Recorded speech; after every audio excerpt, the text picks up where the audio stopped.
Okay, salut tout le monde. I was told that we should start now. So welcome to this talk. As you have figured out, probably it's going to be given in English. J'apprends le français un peu, mais parfois c'est difficile.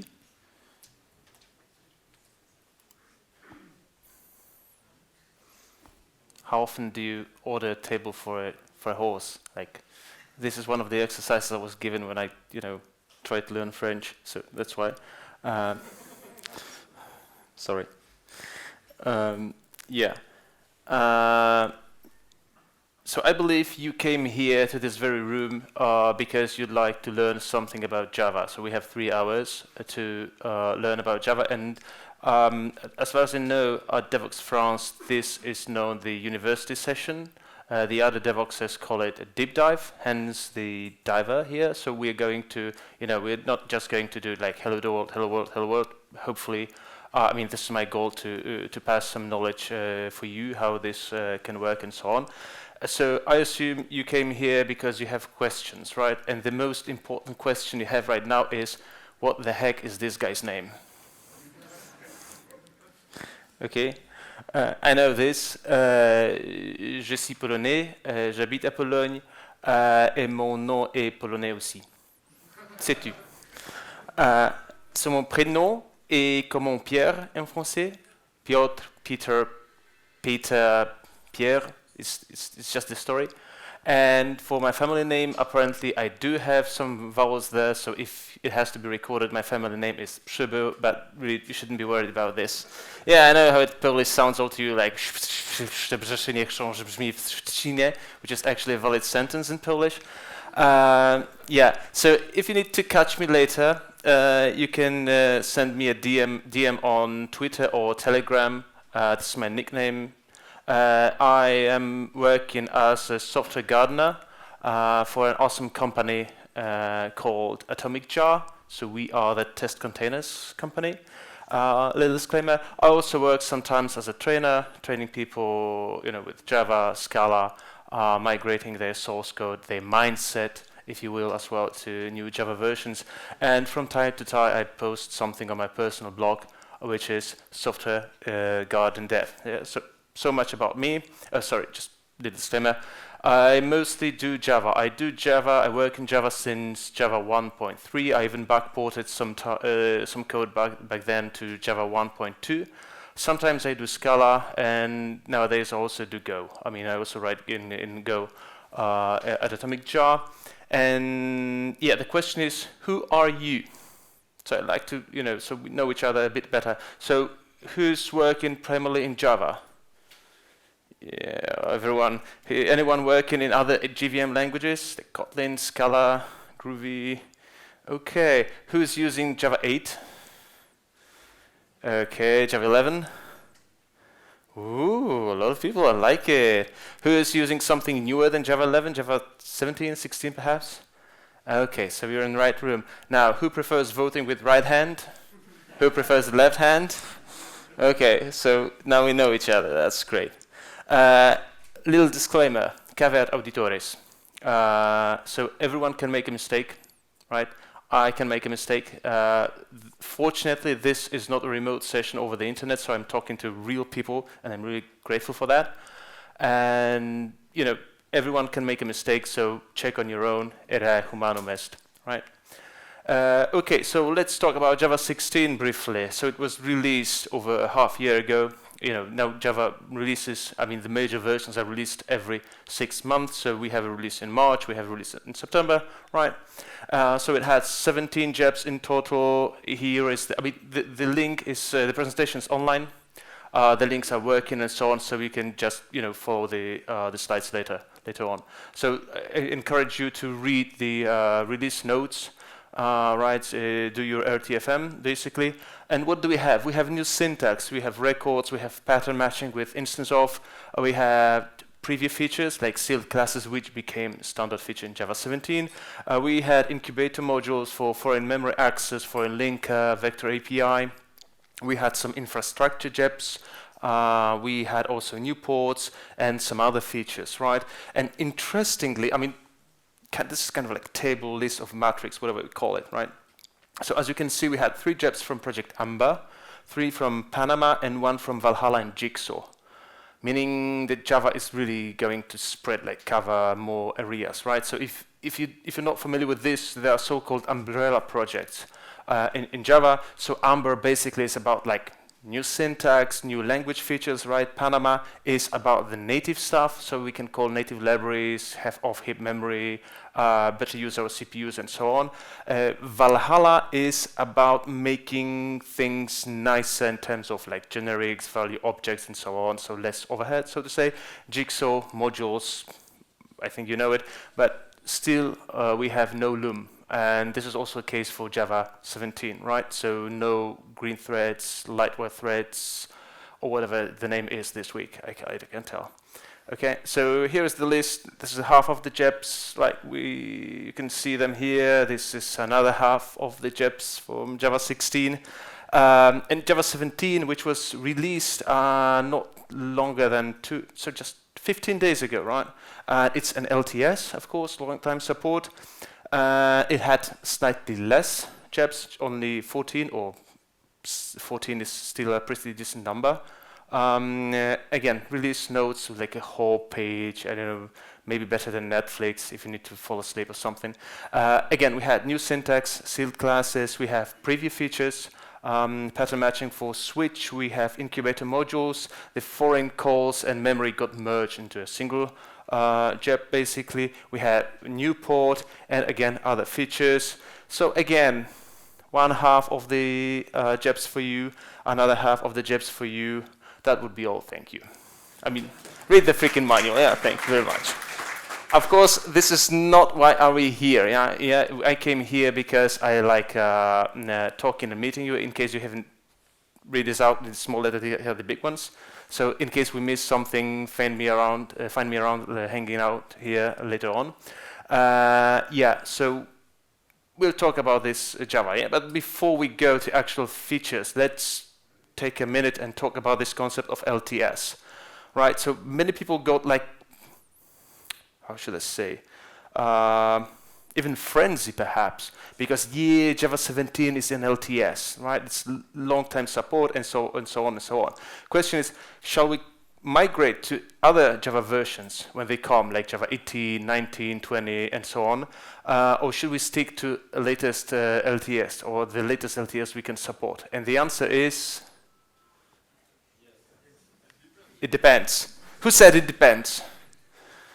A few people. Oh, sorry. If there's just one answer, I have some candies for you.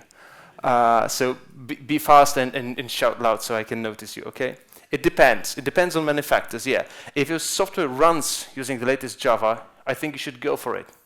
Simple as that. I mean, there's no reason to lag behind, right? Maybe we should skip using preview features in production, especially if your software works on premises, meaning you deliver, I don't know, an installer, an artifact, other people download it and run on their machines, on their servers, on their containers, and so on, right?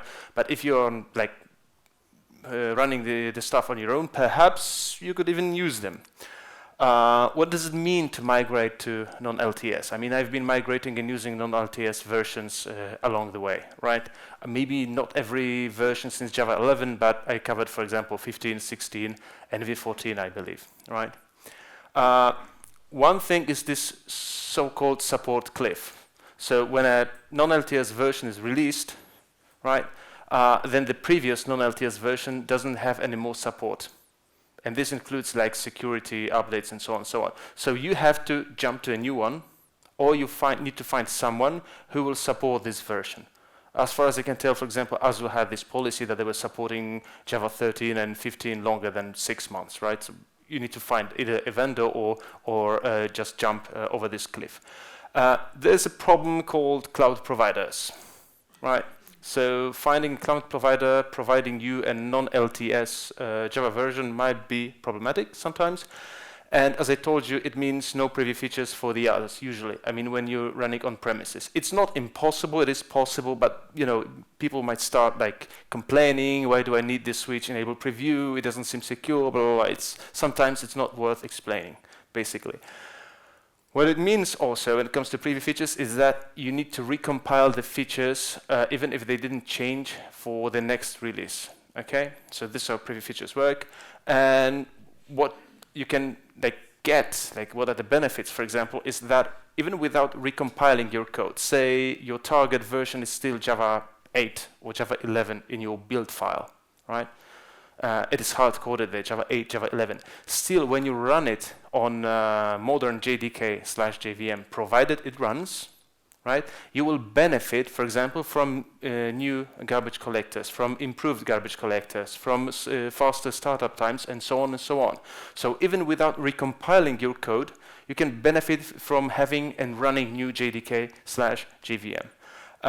Of course, it also means better feedback for Java team, especially if you're using preview features, because you might, try them in a real usage and production usage, and then, I don't know, run on a mailing list or send DMs on Twitter or whatever. And we have this joke in Poland, and not only Poland. There's this a question for children: how do you eat an elephant? Piece by piece. This is the answer, right? You don't eat elephant in one huge chunk. So this is also what it means. So when you want to jump, for example, from one LTS to another LTS, you don't have to make this huge jump because you've taken these baby steps in between, right? So there is no this, oh my God, now we need 2 sprints to just bump the major Java version, right? You just smuggle it or handle it on the way, basically. And yeah, this might be one of the most important slides in this presentation. I mean, it's not the only takeaway, but I'd like us to stop here. And sorry for mispronouncing the name. I guess you know the name, the guy, David de la Bassée. Well, so he's one of the Oracle folks and so on. And he tweeted an email of Mr. Mark Reinhold. It's a wall of text, but please don't read this whole text. The important message is down here. It says, whether the target release is an LTS or not is, in almost always, completely irrelevant. So the big story was, before Java 17 was released, that the Oracle/OpenJDK team should focus on stability, security, and sacrifice perhaps new features and so on and so on. Right? And this is not the case even from one of the main Java architects, basically, because LTS is a business term. It means you have a vendor, in this very case Oracle, and if you install this version, you can be sure that you will receive updates for a given period of time. Period. That's it. That's the LTS. There is no technical difference between LTS versions and non-LTS versions, right? So it's mainly about, I don't know, policies, accountants, convincing some people to get some sign-offs and so on. It's not about technical stuff. Like LTS versions are superior or better tested or something like this, right? So please remember that neither these non-LTS releases or preview features are so-called monkey soft or banana soft. No, they are not. They're just as stable as every other release. Okay, so by the way, the approach here is, or the way I'd like to handle it is that if you have a question, you ask the question, okay? I may just stall it for a minute or two, just to finish me a sentence, but please don't wait with your questions till the end of the presentation, okay? Because after 2 hours, we'll forget what I was talking like an hour ago, so that's the drill. So let's talk briefly about these preview features. Who has been using a preview feature in Java? Just one brave soul. Okay. It's actually not that much difficult when you go to your IntelliJ, for example. Yeah, I have 16 here. In your POM, basically, you need to add these switches. Sorry, it's not this the right POM. Let me find the right POM. This one. Right. So you have to go for, for Surefire plugin enable preview, for compiler enable preview, and so on. So it's about this enable preview using this -- enable preview. And then if your IDE doesn't pick this up, then you have to go and select here the language level preview, right? And then it means you can use this preview features. The thing is, they might change for the next release. Okay, so that's when they have some feedback and so on, also for incubating modules, they may change things like break the API and so on. So this is what it means that something is a preview feature, right? Yeah, it's like implementation of JEP 12.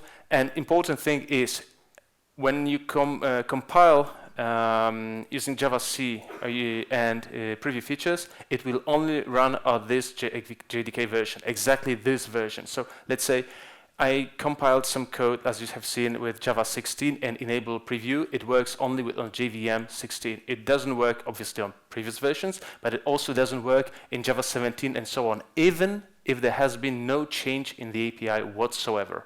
I mean, the fact that it was compiled using preview version is written to the .class file, to the version, right? And therefore, subsequent versions will simply refuse to run it. So that's the TLDR. If you need to, like, I know, me discussing this for 15 minutes or something, please follow this this video.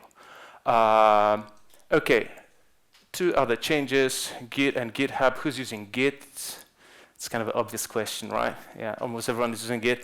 So now Java, or better said, OpenJDK also uses Git and was migrated from Mercurial to Git and to GitHub, meaning you can fork OpenJDK easily. And actually what happens to us at our team when we are, just like reaching some limits or some sharp edges in JDK, we just send ourselves the lines when something is happening on GitHub. So it's, even for ordinary developers, it's much easier, I would say. And yeah, so these were these two JEPs.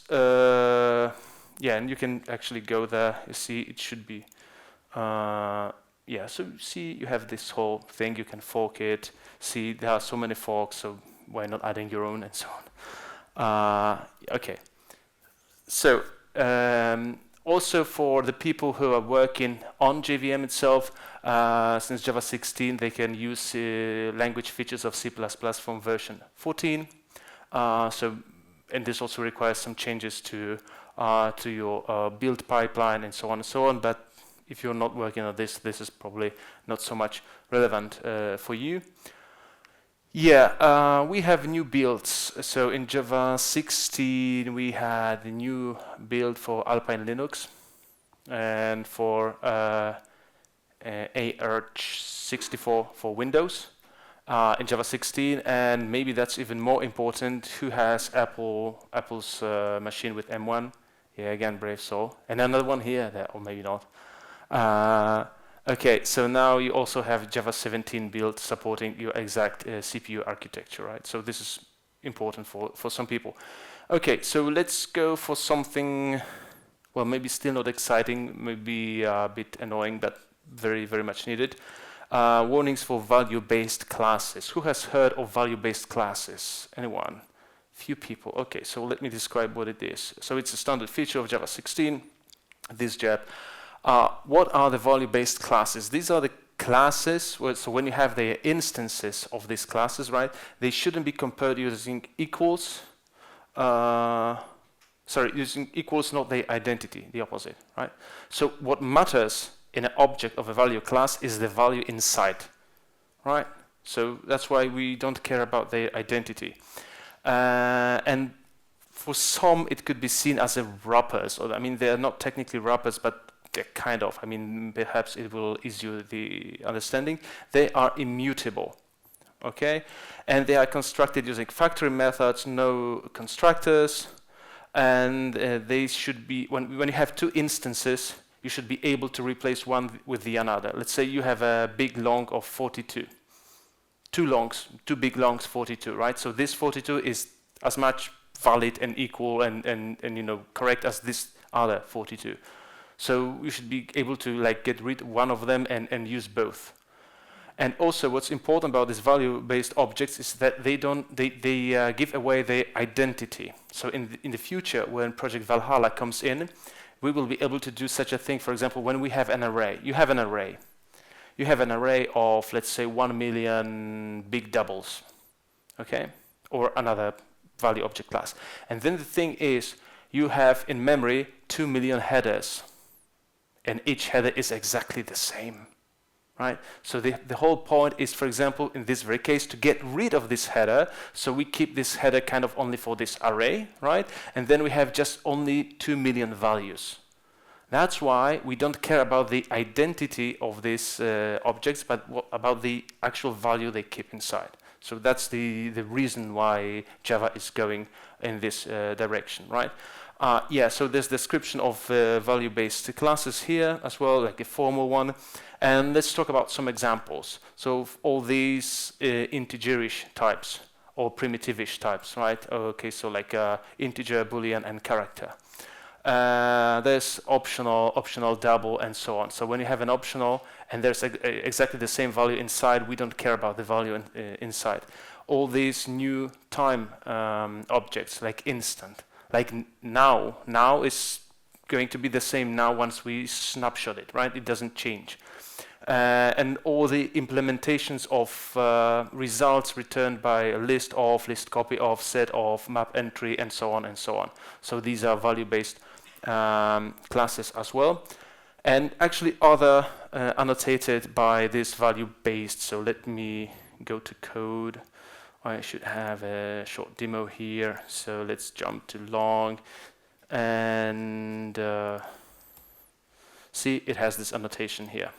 So it's value-based. And everything that's value-based, annotated as value-based, is supposed to be a value class in the future. However, this should probably change. I mean, we should be also able to declare our own value based classes. So because of their nature, these objects should not be compared using equals equals, right? So you don't care about the place in memory where they are. Question, yeah. It's not like enums, because enums we compare using equal. Yes, but for enum, it's like when you have all these values enumerated, as the name implies, then we have just one instance, right? And for value objects, they again shouldn't be created using constructors, as you can see, only factory methods. As maybe you know it, maybe you don't know it. Let's just go there for where is the? See, these got deprecated. That's why, and they are going to be removed, as you can see, because they shouldn't be created using constructors. They should be created using come on, sorry, I'm not used to laptop keyboard. Using factory methods, see, and they are even cached. So if you have like something between -128 and to 128, they are cached, right? So we don't get new instances using this factory method. So even now, we don't care about giving another instance of this object, and in the future, maybe there will be who knows the concept of string deduplication? Deduplication, but some garbage collectors.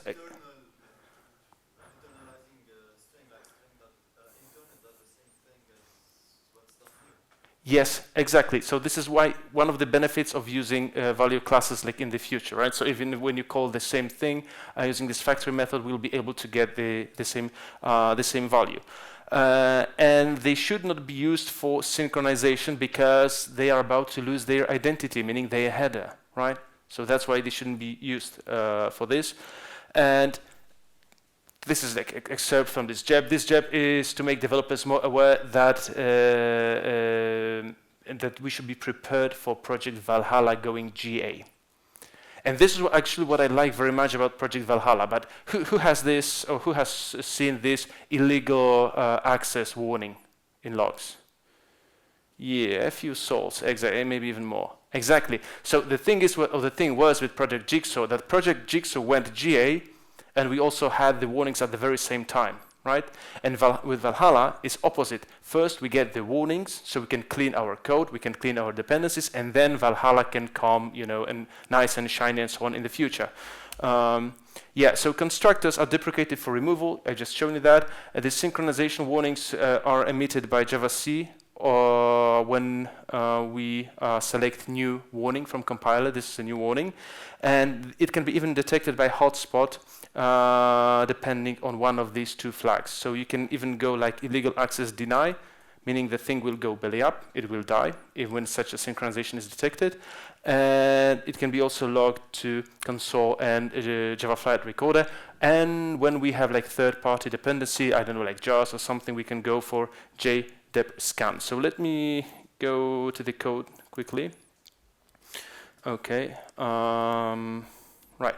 So as you can see, I mean, this is the warning from IntelliJ itself. You see this orange background, or whatever code it is. We have this joke in Poland that a proper male should see or recognize only three colors: black, white, and color. So I don't know if it's brown or orange or yellow. It's something like this. Sorry, I'm not colorblind. I just have issues with naming this color. But you can see the red strike through, right? It means deprecated for removal. So in the future, this code won't even compile. And you can even see IntelliJ warning or complaining about using this big long for synchronization. Okay, yet we shouldn't be doing something like this as well. In the future, this will blow. And there's one slight caveat. Let me show you this. It's just when normally we shouldn't go mvn clean and compile, right? It's just for the sake of the demo. When we compile this, we see a bunch of warning. But as you can see from this very class, I get only one warning that this long is, this constructor is deprecated and marked for removal. Okay, and this didn't pick this new synchronization warning, fortunately or not. So let me show you here. So we're going to compile this class using Java-C. As you can see, there are now two warnings. So this is the first one, right? So this thing is deprecated for removal, and the other one that I'm using value-based class for synchronization. Meaning, somehow, I don't know why, Maven doesn't see this warning. Okay, so first, you shouldn't ignore your build or compiler warnings. The other one, like takeaway, is your build tool might not be showing you all compiler warnings. Please be aware of this, and basically don't do this, don't do this, don't do this, right? And when creating value-based classes, go this way. So this is like the meaning of this JEP. Okay, sealed classes. So I've seen we had a few Scala and Kotlin developers. So now in Java, we also have the concept of sealed classes after two previews. So when do we need so-called sealed class? Okay, I mean, do we have any Haskellers in the room? You can't be that brave, come on. Okay, so if you need to talk about algebraic data types in Haskell on functional languages, please consult our colleague, right? Because Java has chosen the other way, because of the ecosystem, the history, and so on and so on. So sealed classes are basically to achieve similar thing in a different way. And not exactly the same thing. So sometimes we don't want our people to extend our classes or implement interfaces, right? It's the same as declaring the class final. No, and I'm going to show you that. It's not the same. And the reason is, final is a like nuke option, right? When something is final, nobody can extend the class, including you.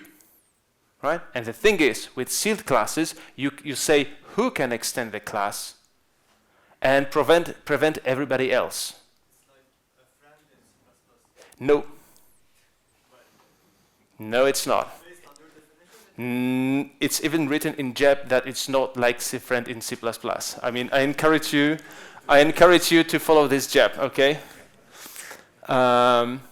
Right, friendship is something else. It's about calling this stuff. It's not about extending this stuff.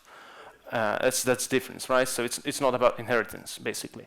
And by the way, if you have missed that, we have multi-inheritance in Java now as well as in C++, right? And we don't have the diamond problem. Okay, and sometimes we don't want to use final. And why do you don't want to use final? Because, for example, this class has to be, I don't know, extended by other cases of yours, right?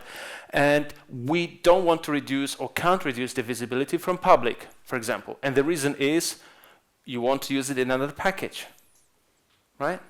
So when we get out of these options, like we cannot use final and we cannot reduce from public, we had nothing to do in Java before. And now we have the sealed classes, and now we can prevent bad or unintended code reuse by inheritance. And this is like, I need to make a statement. Some say that inheritance is bad. I don't think inheritance is bad. I mean, object-oriented programming is about composition and inheritance to, express various type trees and so on, right? It's just inheritance can be used in a bad way. Difference, all right? If you use inheritance to promote code reusability by this inheritance, then probably you're abusing inheritance. But these are two different concepts. Okay, so sealed classes. You might see something like this in Java now. So as you can see, it says sealed class, and you may see this optional list of permitted children. So then this first child can go like this. It can be sealed again and permitting its own descendants, right? It can be final. Final, it means I'm sealed and I'm not allowing anyone to extend me, right? But we cannot have sealed without any permits. That's why we still have final. And it can go non-sealed, meaning this child is like opting out, okay? It just wants to forget about this sealing whatsoever. And permits, that's why it's in the square brackets, can be implicit if it's in the same source file. Like for example, in Scala, if you seal a class or a trait, all the other classes or traits in the extending it must be in the same source file. But in Java, we can have only one public class or interface per source file. That's why they might be, or naturally they are in the other source files. That's why we have to go and explicitly list these permitted children. But if it happens that you're, for example, happy with package default access, then you can omit this permit if all the children, child 1, 2, and 3 are in the same source file. That's how it works, right? This was one of the extensions as far as I remember to Java 16. And the question is, so where should these classes be, or these interfaces? By the way, it says sealed classes, but actually it's sealed classes at sealed interfaces. It's just a shortcut, okay? It's treating classes and interfaces in exactly the same way. So who's using modules?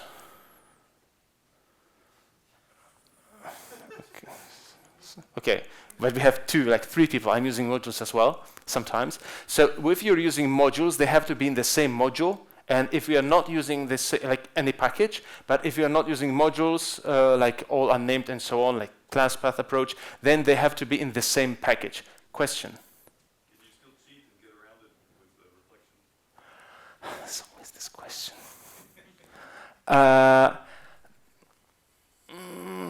Do you want the right answer or do you want the accurate answer? Okay, so you shouldn't be cheating with this.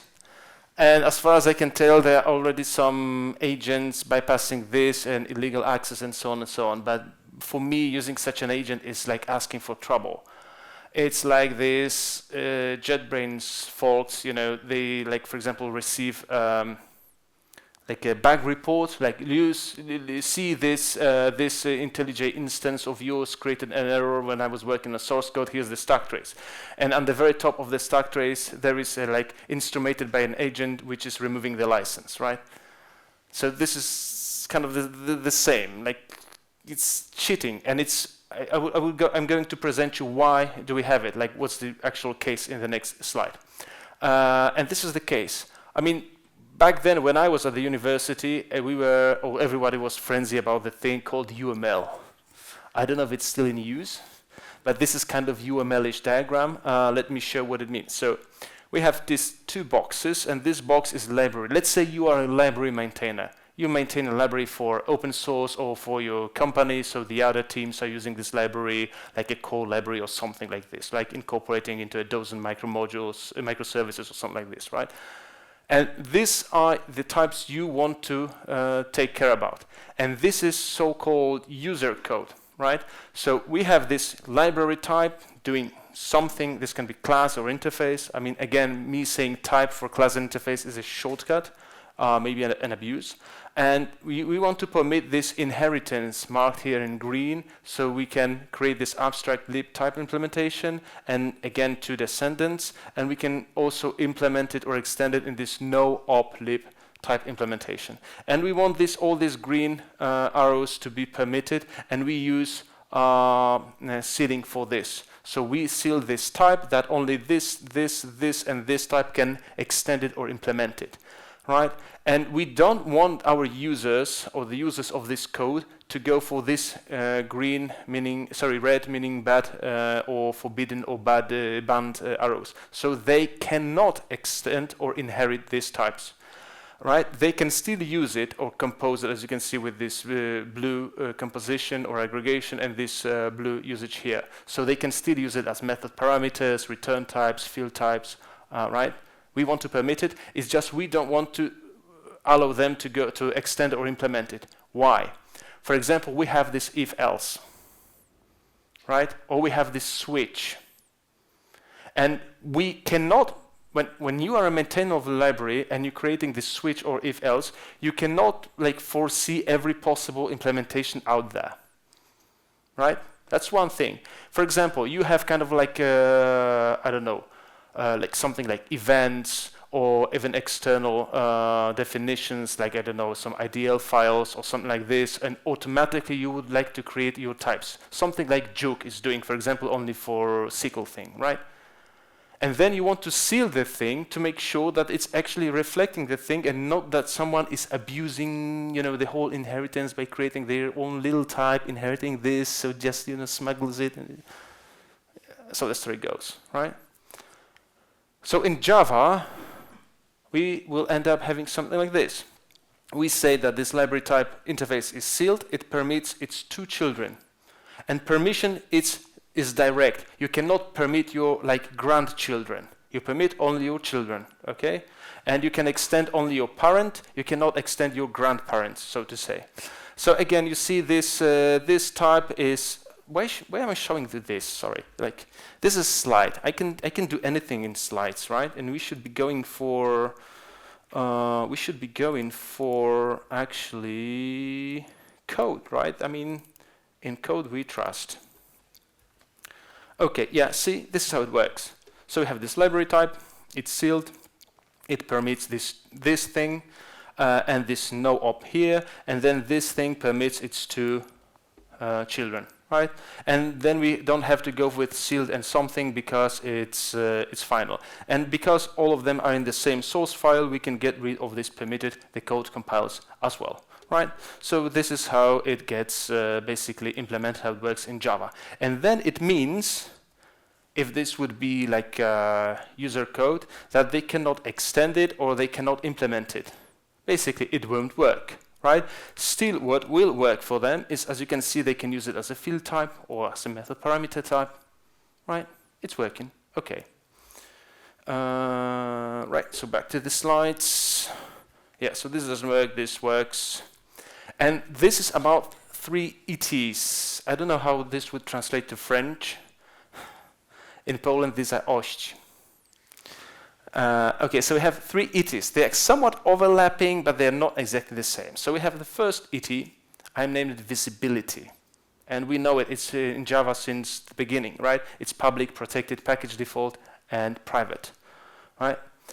And then there's another ET, which is accessibility. Meaning, even if a type is public, sometimes you cannot reach this type. When does it happen? When you use modules, right? Exactly. So modules like give us extra layer of this encapsulation or accessibility. And there is this extensibility. So previously we had only this final, this nuclear switch. Anyone can extend, including me. Nobody can extend, including me. And now we can be like cherry picking. You're allowed, you're allowed, you're allowed, everybody else out. Basically, right? So this is, please don't confuse the sealed classes with visibility or accessibility. These are two other ETs. Okay, let's talk about another nice JEP. Actually, two JEPs, like strongly encapsulate JDK internals, which is now a standard feature in Java 17. JEP 4.3. So yeah, Java 9 brought us this warning about, okay, question? This one? Yeah.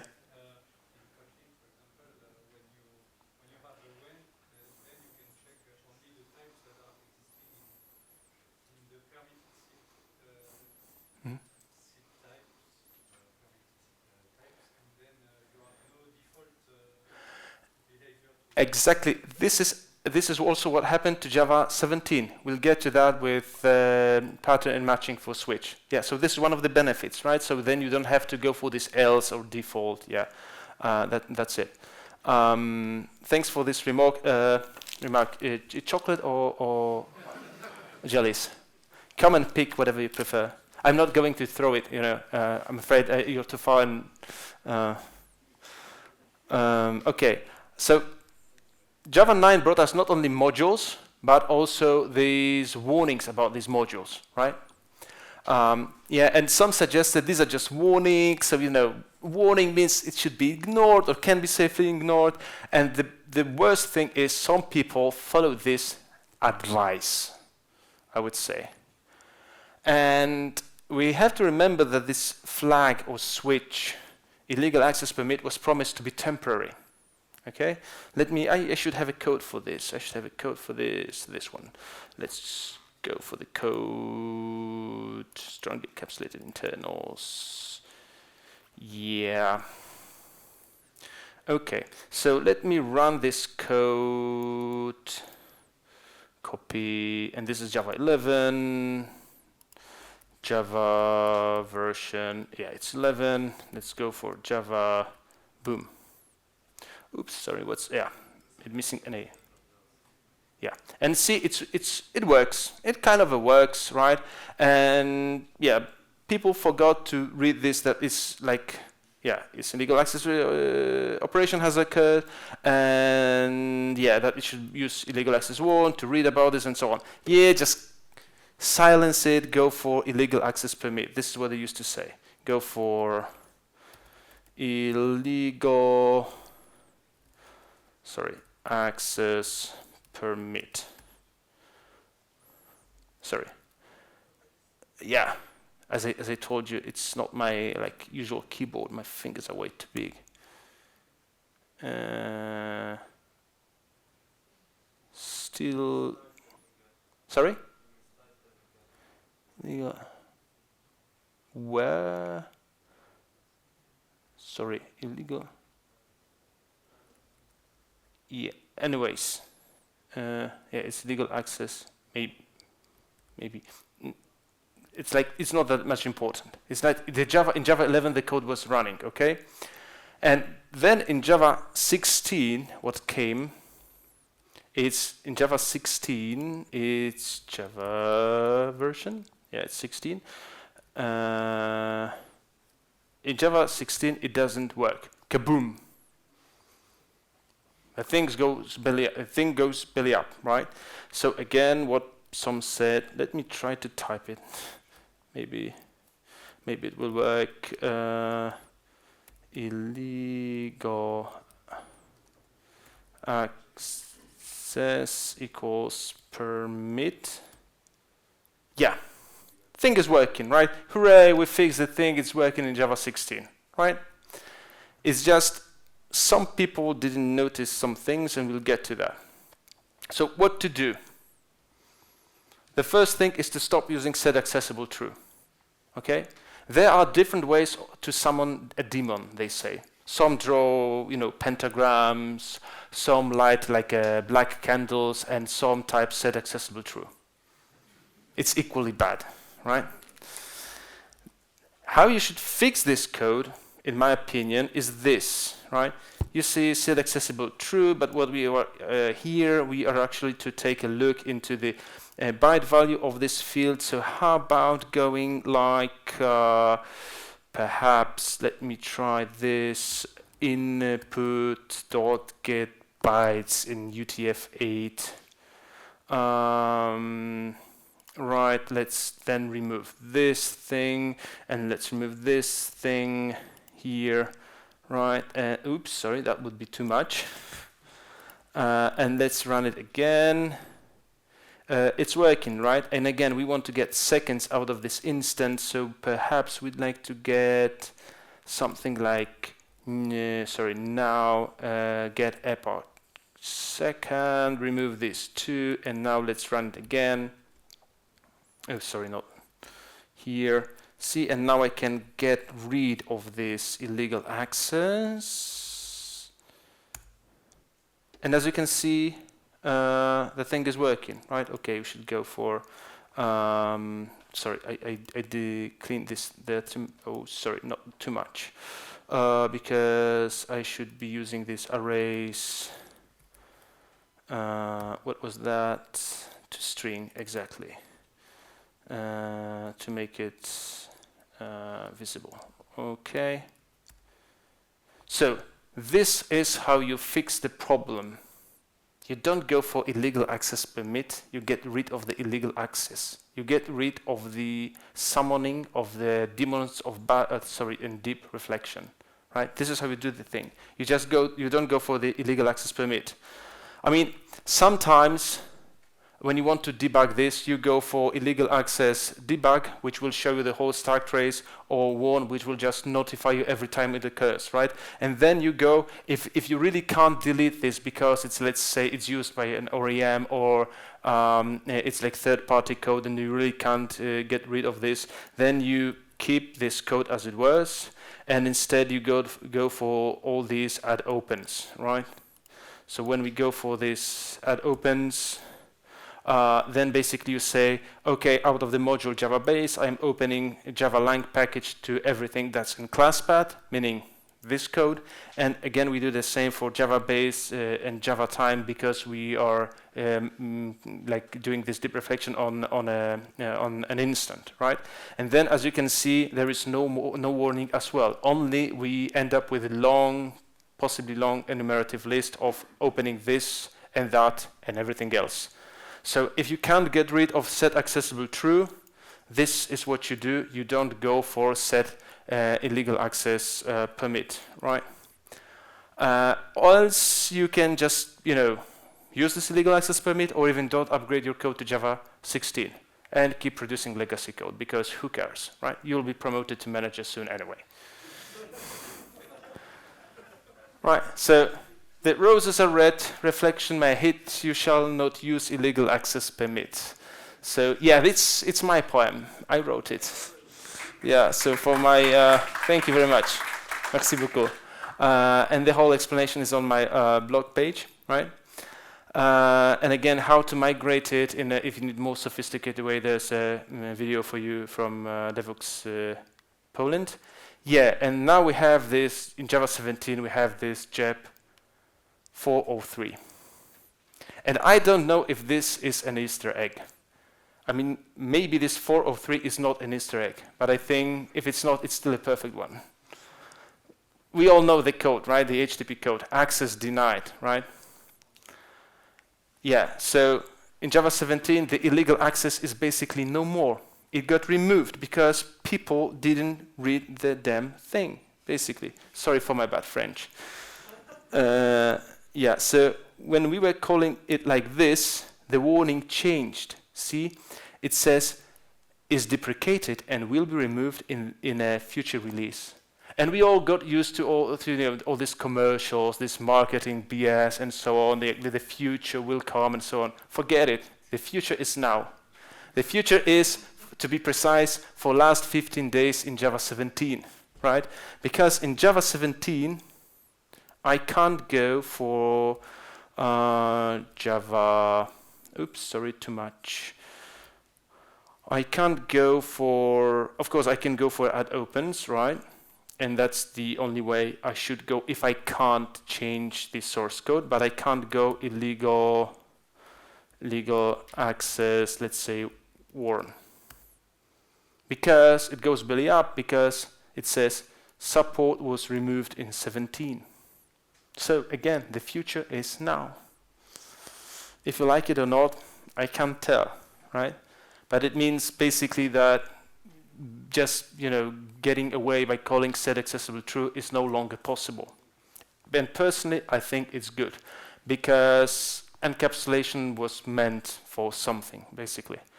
And if you need to get to that because due to whatever reason, then please go for this, as I said, this, sorry, it's not there, it's this, all the other opens and so on and so on.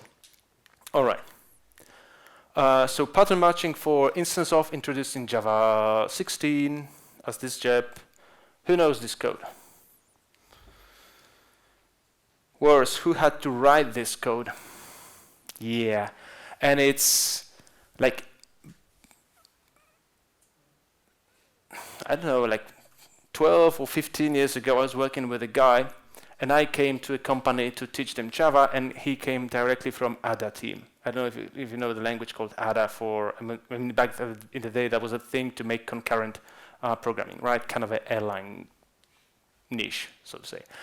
And after programming with me in Java for 3 days, he said that Java is so verbose, it was made for scribblers, basically.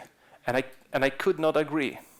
Even programming in Java 1.5 at that time, right? So it's like we are asking the compiler, hey compiler, please tell me if this object is an instance of an integer. Yes, it is. So we're allowed to get into this block, and I can't just go like double times this object or something, because whoa. Why do you want to double this object? It's an integer. How do I know? Right? This is what the compiler used to do. That's why we needed this ceremony. Please take a look that this line is nothing but ceremony. So I have integer here, integer here, integer here. I'm getting tired of integers, basically. Right? Sorry. So now, since Java 16, we're able to do something like this, which is, I think, much nicer, because now if it's an integer, please create an alias for me, valid only in this block. And then having this alias, and now the compiler knows it's an integer, right? I can simply multiply it or do whatever I please, right? So it's not much, but it's very useful if you're tired of this ceremonial casting, I would say, right? And some call it, I believe Dr. Subramaniam, Vedkant Subramaniam himself coined the term smart casting. I like the term smart casting. Actually, it's getting smarter finally. And it's because you can go something like this. It's not only for ifs, right? See, we've done this smart casting. Who has this class string utils in their code base? Yeah, everybody has, right? The other folks have Apache Commons or Guava. This is how it works, let's be honest. I mean, you might be doing no matter how sophisticated AI/machine learning, a new, market-breaking thing and so on, yet you have string utils in your code base. Right, so now this string utils can be somewhat simpler. Yeah, you see, if it's meant to be a string, we alias this, and then we can use the shortcutting or circuit breaking, right? And then it's valid for the rest here as long as we use ends. Of course, it doesn't work for ors because it could be something else, right? So then the string is empty and we don't have to cast it or create like intermediate variable or something like this, right? Yeah, so we have these local variables and they aren't implicitly final now. So in this if they could be, I should have a code for this. Oh, let me find if I have a code. This was Java 16. Java 16, yeah. The code is there for you, so you're free to experiment with this as long as you wish, and so on and so on. Yeah. So as you can see, we have this a-long, and this a-long can be reassigned, so it's not implicitly final. I make it bigger for you, right? And of course, it even shadows, because I have this a-long here, so it shadows the names from the outer scopes, right? Please be aware of this. I mean, this is a stupid way of creating this if I have the another variable like name like this, and it's like, this is not the code you want to have in production. This is demo code, right? For me to like basement for this or foundation for this talk. Okay, they're only visible in the scope they declared. That's obvious. They cannot leak through the outer scope, right? And they shadow field names, right? And we can have something more sophisticated like this, and I should have it, sorry, wrong window. Something like this, right? You see? So I can ask this object, hey, are you serializable? Yeah, and then I'm just using serializable. I mean, it doesn't make sense. I could use just object here. It's just, you know, to show something. But then we can go with this, let me use the term God. It's not the official term, but let me use it like. So it's a string that has at least 3 characters. Then we get into this if. If it's just a string, which has 2 characters, or 1, or it's empty, then we won't get here. Basically, right? And we can do the same for positive integers or for longs which have at least 2 digits, right? And by the way, the code should not only compile but also work. That's important, right? Yeah, see, it's working. So it says that, see, an instance serializable, hi is serializable, then hello is serializable, but hello has at least 3, has more than 3 characters. Sorry, I had a, like, yeah, and so on and so on.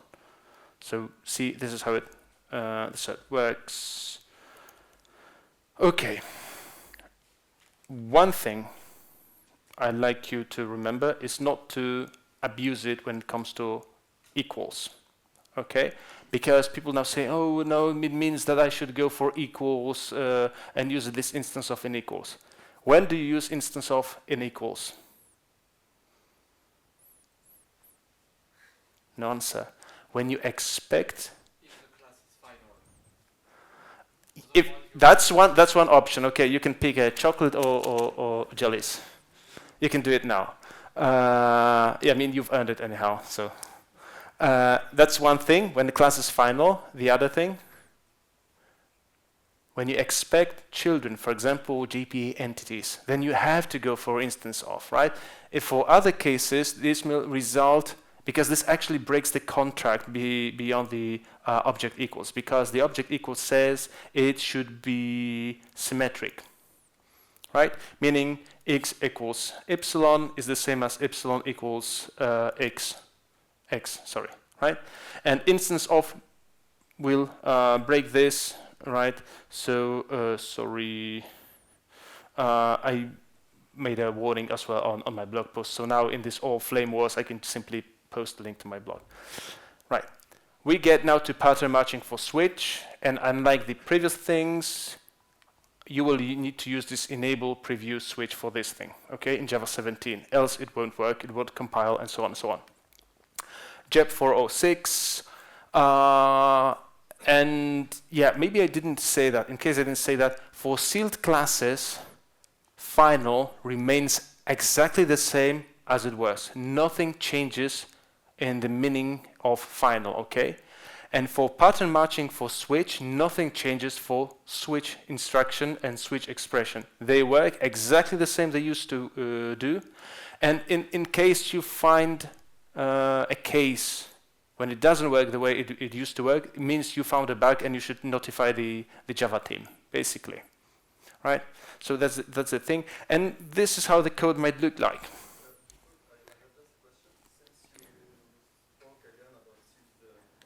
Yeah. You said that now in Java we have multiple inheritance. But that was like previous version. Yeah, we do have. No diamond problem. Yeah. Can you elaborate on this? That's actually Java 9, yeah, but I do, but I can, briefly. Java 9 or 8, I keep confusing them. Now in interfaces, we can have methods with implementation, right? So up to Java 7 interfaces where everything was public abstract. Since Java 8, it's no longer the case. We can have, and for sure in Java 11, we can have so-called static methods, and we can have default methods. Okay, the problem is what happens, because we can extend only one class, but we can implement interfaces, 3 interfaces, 172. Bad code, but will compile, right? So what happens if out of this 172 interfaces, 2 define a method with exactly the same signature? In C++, at least in the Asian specifications when I was doing C++ myself, there was no answer for this. So it was really dependent on the vendor of the compiler. Different thing would happen. Some would go for the first method, some would go belly up, and you wouldn't know. In Scala, when we have traits, the thing is, if I'm not mistaken, if I am, please correct me, that the last trait wins, right? So, but this is like kind of implicit. And Java is, you are nodding, so I hope I'm correct. And in Java, the thing is, if you have 2 interfaces with a clashing signature of a name of a default method, then you have to go explicit and choose the interface you want to call this method from. The compiler will choose the method for you if there's only one. If there's 2 or more, it will basically it won't compile, and then you have to go type it on your own, right? Like totally overwrite it, or basically call this from this interface or from that interface. And based on that, we have actually de facto multi-inheritance in Java. It's just in case you didn't know, we do, and for quite a few years, I would say. Okay. So back to pattern matching. Sorry, sir. Again, chocolate or... No. I mean, these are sweets. I wouldn't do that for kindergarten, right? But we adults, you can pick 1 piece a day, right? Okay. So, and by the way, these are from Poland, so this is not local stuff. Yeah, there's a different attitude. Eh? Bonbon des Polonais, no? Then I'll take some. All right, so let me go for this. You're welcome. Then you can go for something like this, right? And as you can see, it compiles and so on. So let's analyze it briefly. So we are switching over an object. Here, we have an object. See, it's not a primitive, it's not a string, it's not an enum. By the way, who was doing Java 7? Yeah, so do you remember the excitement when we were allowed to use string in switch? Yeah, we were like, finally, right? And now we can do that with any object. Isn't that cool? I mean, it's a preview feature, it will change probably, but still. Or maybe it won't. We're switching over this object, and see, we have a new case for null. Because previously it will throw null pointer exception. I'm not going to ask you who saw that. And now we can go for null, just do something. I can just see I decided to throw another one. And then we can go for integer and use so-called guard when the I is at least 17. Hello, this is Java something. And if it's just an integer, meaning it like didn't get here and passed here, it shouldn't be possible. Because I'm using actually the version from Java runtime, right? So I'm not expecting this unless Sergey did something nasty with JBall. That's possible. And then again, we have this default, oopsie, like something wrong happened, right? So let's talk about this pattern matching. So this is just, a brief version, but we'll be discussing this for a few minutes, don't worry. So switch, as you have seen, can be now null friendly. There is no need for us to go for this if null then something and then go for switch, right? Or wrap the switch if not null. Now we can have this null case, and I think it's really nice addition. And yeah, switch can handle more than primitives, enums, and strings, and so-called dominant cases aren't allowed by compiler. Dominant, okay, we'll get to that. Cases can contain guards, as you have seen that the I has to be bigger than or equal 17. Yeah, and as one of you pointed out, sealed classes don't need defaults, right? Because we have exhausted all the possibilities, so the compiler can be, safe that we don't need any defaults. And the pattern matching doesn't work with primitives. So for them, we need to go with old-fashioned, so to say, switch instruction or switch expression. And yeah, not only switch expressions. Do you know what's the difference between switch instruction and switch expression? Okay, so switch expressions were introduced to Java 14, and the difference is that switch instruction is the thing we know from the, let me use it like ancient version of Java, and switch expression is resulting with a result, basically. So it has no side effects or shouldn't have side effects, right? So that's the difference. We don't have any separate keyword for that in Java. And pattern matching doesn't allow fall through. Okay, yeah, no records, but let me go for these examples. Java 17. Okay, so switch pattern matching. Yeah.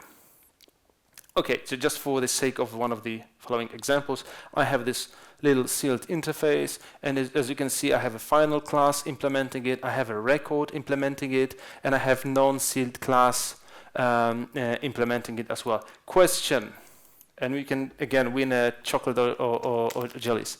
Why I don't have final or sealed or non-sealed here? Yeah, unfortunately, the implicit rule is so the answer was records are always final, and the implicit rule is you can't win 2 sweets. Okay, that would be too much for your teeth. All right, sorry, I was to show you the code. Okay, so we have the sealed interface, and again, let's run this code. Hopefully it works. I mean, it was working yesterday, but with demos, you never know. It works. Great. Fantastic. Magnifique, should I say. Okay. So, as you can see, switch instruction remains. This is the switch as we saw in Java 7. As you can see, I'm switching on this input, and when there's something, then there's a thing. Then for empty string, I have an empty. I write empty. And for anything else, I can say, like, I receive the thing. That's why I see this thing is called here, right? It's just when I go for null, you know what happens, right? Kaboom. It doesn't work, obviously. It was even with this colorful background. Okay, and it also works with, sorry, it should say expression. Switch expression keeps working the same as well. So this is the expression, you see. I mean, sorry, no, it's not expression. It's switch instruction only using this arrow style or lambda style syntax. It's still doing the same thing. So nothing changed here as well. And then switch can handle nulls. As you can see, I can have this case of null. See, so I can have 2 different cases. When it's empty, I print empty. When it's null, I print null. And this is exactly what I'm doing here, right? And what we can also have is we can, as you can see, merge this null with default, because sometimes it may make sense for you, right? So as you can see, I have here this received null, basically. Or I can merge it with an empty string, right? That's why I have here this empty or null, right?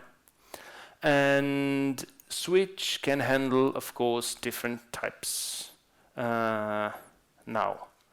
So we are getting truly into this pattern matching, right? So as you can see, if it's a string, it says you're a string, you're an integer, pretty similar to this if-else's, right? We've seen before.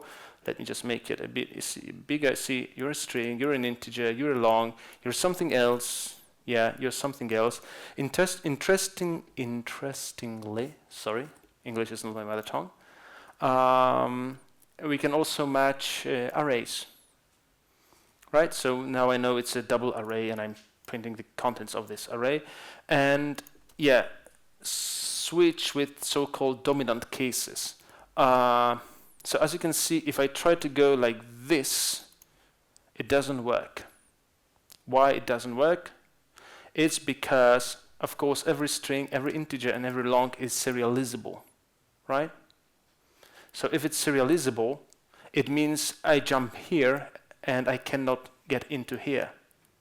And here and here. That's why this case is so-called dominant case. It dominates over the others, right? So to make this work, if I really need to make it work, it's to go like this.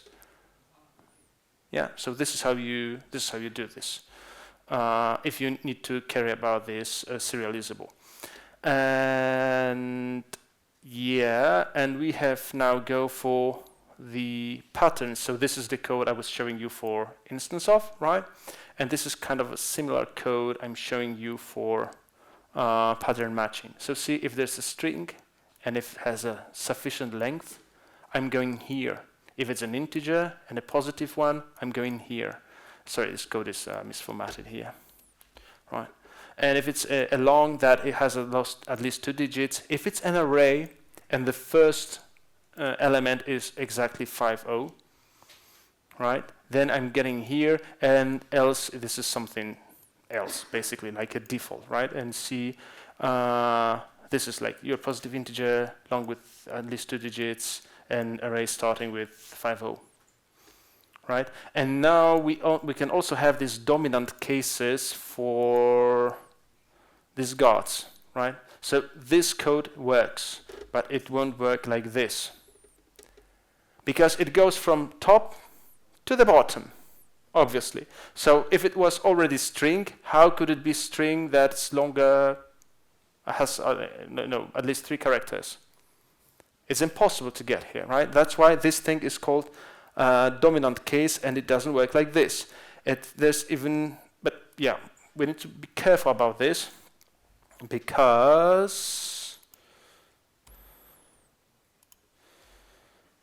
the compiler doesn't yield about something like this. So there is no sophisticated logic, I would say. So you need to be careful about these guards on your own, do unit testing and so on, right? So this is one of the things. This will work, this is okay, but this is something you don't want to have in your code, this thing. Because then it means that this branch is effectively dead, right? Because everything that's longer than 1 is also longer than, that's this thing. Yeah. Or the other one. You know the point, okay. And there's also one more thing, and the name is, I believe, total case, but let me go check this. Case object O, and then we go for O. See? And it says label is dominated by preceding case, and there is nice name yielded by compiler, I believe. Let's try to, it doesn't, okay. Yeah, it's dominated by, it will work with this MVN and so on. It says it's called the total label or something like this, right? Okay, and as you can see now, we can have these switches with sealed classes, and this default is not needed. The compiler doesn't complain if it's missing, because we covered all possibilities. So you can see one of the applications of sealed classes, right? So it's not only that, and this is what we're like the main reason, I would say. So it's not that just for something fancy, but I don't, as a library maintainer, I don't need to care about this default. I can rest assured that nobody else will implement this type. And in case this is like the code, and then it gets recompiled and so on, then I will get an exception out of this, right? If I add one more class and don't recompile this switch, so it will result in runtime exception. Okay. Yeah, kind of the same. It's just it's not like instances of single type, but we just have many types. Yeah. Pretty nice observation. Again, please choose your own. I suggest you should be keeping, getting these, because when I run out of them, different things may happen. Okay, and of course we cannot use primitives. You're welcome. We cannot use primitives, and of course I'm not able to make it like a user primitive. By the way, this is one of the reasons why maybe you're interested in var that came to Java in 10. This is the sophisticated type of this variable, right? So it's not just a primitive, but let's say it's either 0 or 1 or true or string. And of course, we cannot like switch over it using pattern matching or something like this. It's not possible. It is possible to go for the big ones, right? But then, auto boxing and so on. Probably it's not that as efficient as you want it to be. Why can't we go through primitive? Why? Oh, so what it would mean if it was working like this. I mean, this is, it's working on, how should I say? First, I'm not, but let's create something like, let's go for int1, sorry, let's copy this code here, so let's now, and then, so too much. Oh, come on, sorry, wrong keyboard as I was telling you. Let's say it's 12. Yeah, it requires class or array, else it would need to auto-box it. And I'm not sure, we'll get to that with records. I think it's kind of Java's philosophy, so to say. It's not that, perhaps it would be possible technically, but it's, it might hit us back or fire back when Project Valhalla comes back, because at that time, big objects and small primitives should be kind of like mixable. Yeah, and one of the things, I don't know, there are these good sessions at Devoxx. I don't know if you ever had this session at Devoxx France. Ask the architect. So Mark Reinhold comes, or Brand Getz comes, or other folks, prominent folks from Java community, and they precisely answer you such questions. Sorry? I can answer. Give it.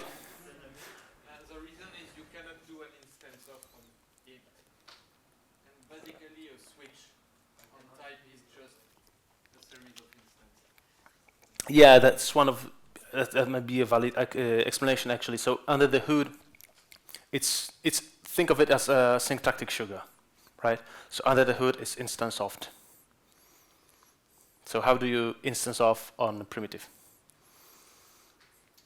So the code in Java, let's say 8, will not compile.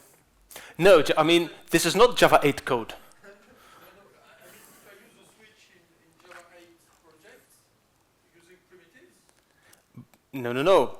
It works. Let me show you here. See, it's just in Java, these old versions of Java, even Java like 7, right?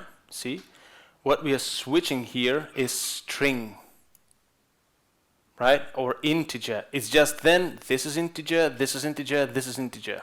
Or this is string, this is string, this is string. Or this is long, or we're switching over the same enum. So this is one instance of enum, another instance of enum, right? It's just this new pattern matching, or switch with pattern matching, is just that this is an object, right? Right, so this is the difference, okay? And then we want to know it, so as you see, I'm not only using the value as I was using previously, but I'm using the type here, or I'm using the type here, so string, integer, long. So it's not the old instruction. The old instruction keeps working, it's still the same, right? Nothing changes here. Yeah, so I think we should keep this question perhaps open. I would approach it from the readability part, right? It could basically confuse people, because let me put it this way: every integer is also a long, right? Can be casted in this way. So what if we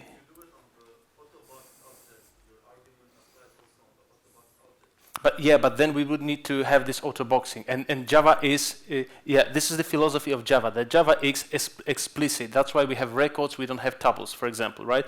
And if we had it, for example, then every int is also a long, or can be casted without any, loss of precision and stuff and so on. So what would happen with this? This would open a Pandora box, so that's, I think, it's also a reason why we don't have it, but I don't have like a final answer why This is not the case. Sorry, it's like, I basically don't know that.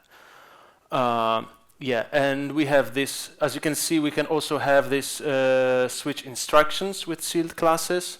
So not only these expressions with, for example, resulting a value, but we can also have like a switch expression. And yeah, the thing is, as you can see, with pattern matching, it demonstrates also something else. In the last case, I don't need the break, right? But here, the compiler basically says, give me a break. Because it cannot fall through to the other case, right? If you think about it for 2 seconds, it makes perfect sense. Because, okay, this is a record, we alias it as R, and we can print it, and how on earth am I supposed to jump here when it's a record, not a non-sealed class, right? And I cannot alias it at NSC and print it here or do whatever you please, right? So that's why I have to have break, or I have to have return to get out of here, right? And for the last case, of course, I don't need to have anything. Okay, let's start with you. Can you imagine a case where you have two types, one inherits from another, but then you have a condition? So say like when you have one, the first case is integer, and integer is larger than. Yeah. And I don't know, the second case catches if it's number. Yeah, so this is exactly what we had with this serializable. If you take a moment, yeah, this thing, right? See? So this is, it's about these dominant cases. Right, what if you had a condition on A gap. Yeah, if I have a condition and I don't get here, for example. Okay, what if you have that, but say you wanted the long case to drop through to the serializable? It's impossible. It's impossible, because then it would need to go and analyze the whole inheritance tree, basically, right? To make sure that this thing is also serializable, right? So this doesn't fall through because it's switch expression. That's why, and it basically the strict rule is if it's pattern matching, it means no fall through, just to avoid any misunderstandings, I believe, and so on. So it's It's more because you are creating two local variables, and you will not be able to use them later. It's because of these aliases, right? These things, this and this. So I'm not I see if I go like here plus. It will work when underscore will be allowed. Well, to keep it simple and to keep it short, if you go pattern matching, it means no fall through, basically. There was another question. Is it okay? Sorry. What? Yes, it's a very tiny one. So I understand it's mandatory to declare an alias, even if you don't know. Yes. I mean, something like this doesn't work. You have to go for like this, but then again, it's like a valid variable. Yeah. Another question? Yeah, in a case gar, can I make any call I want and just creating side effect during switch expression? That's a good point. I mean, if you have a method that's yielding a boolean and inside it has a side effect, it will take place. I mean, there is no guarantee of having no side effects of any kind. So yeah, I mean, that would be stupid, but possible. Yeah, but I like, yeah, let's pick something. I like this, like how to abuse this feature. Yeah. You cannot assign a local variable. It's like a lambda. Assign a local variable. Yeah, but the question was if I get it correctly. For example, let's say in this record we have a method like, let's say size, right? So if you have this method like record size, and if it's like bigger, than 0, then we do something, and nothing prevents us to abuse this accessor. You have forgotten the ampersand. Yeah, I mean, it's something like this. I mean, if provided we had this method and so on, right? Yeah, So. If you declare a local variable on top, you will not be able to change the values. Okay, string x. Let's go for something like this. I love these sessions because we start experimenting. Yeah. So, but yeah, how should I? X equals something. Sorry. X equals something. Instead of calling Okay. you try to reassign. Yeah. Okay. Yeah. So x equals ll. Yeah. It says final or effectively final. Yeah. You have to wrap it then. Yeah. Atomic reference, and there you go. Right. Yeah. This single element array. Yeah. No. Don't do that. Don't do that. It's maybe it's the set accessible true, just you know, a level deeper. So you can change your poem and write another line for this. Sorry. You can change your poem about set accessible and write about. I'm sorry, I can't hear you. You can change your poem and write. Oh yes, I could change a poem, like write like a chorus or another verse. Yeah, perhaps. It's just I'm not that much of an artist. I'm much of a developer, more of a developer. Sorry. Do you have something else? No, that was it for pattern matching. So, question: would you like to have, like, let's say 5-minute break or top 10-minute break tops, because still we'll like approaching the middle. So, or do we do it without break? Who's for break? Who says no break? Okay, we make 10 minutes break.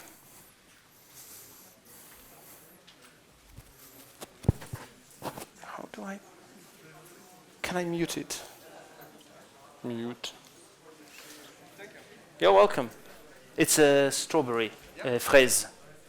Well, it just how? It's impossible to mute. Come on. It's impossible to mute. All right, let's leave it this way.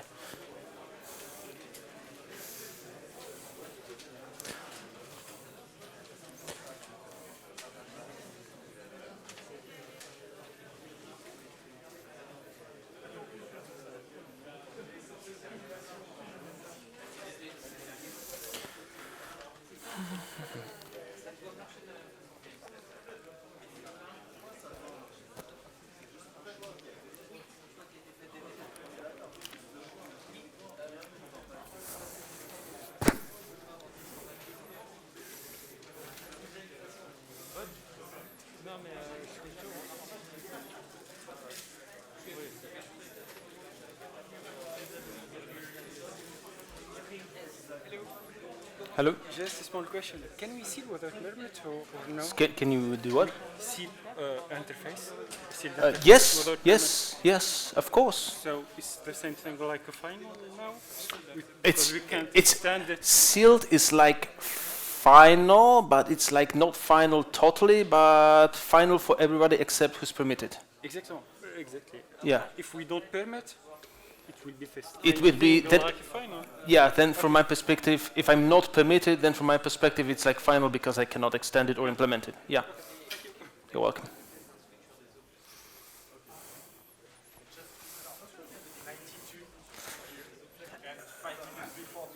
Yeah, it will go. It will go yellow. Okay. Yeah, 10 minutes. 10 minutes for the break. Yeah, 10 minutes for the break. And for you, 5 minutes before the end. Okay. Yeah. Yeah, that's great. Cool.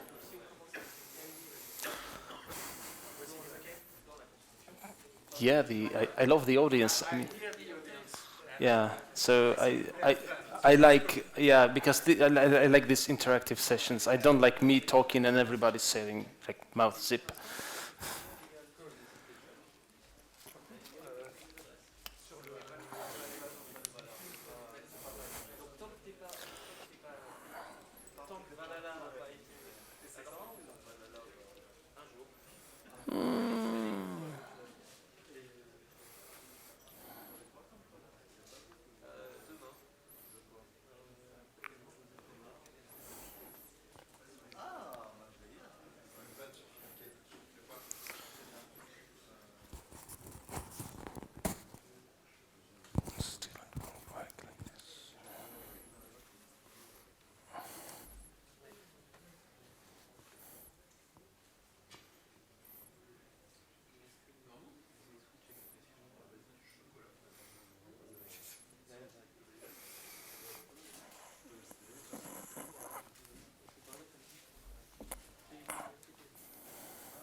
Hello, the Remy. guy that which is an expert on the Amber group and Fala group. Okay. Oh, that's great. So that's why you're actually entitled to answer this. Ask the architect questions. Like you should introduce yourself. For the folks, so they know that they can approach you and ask these questions, not comfortable ones. Okay. Okay. Private. Okay. Let's skip it. You're an architect? No. Why are there no default parameters?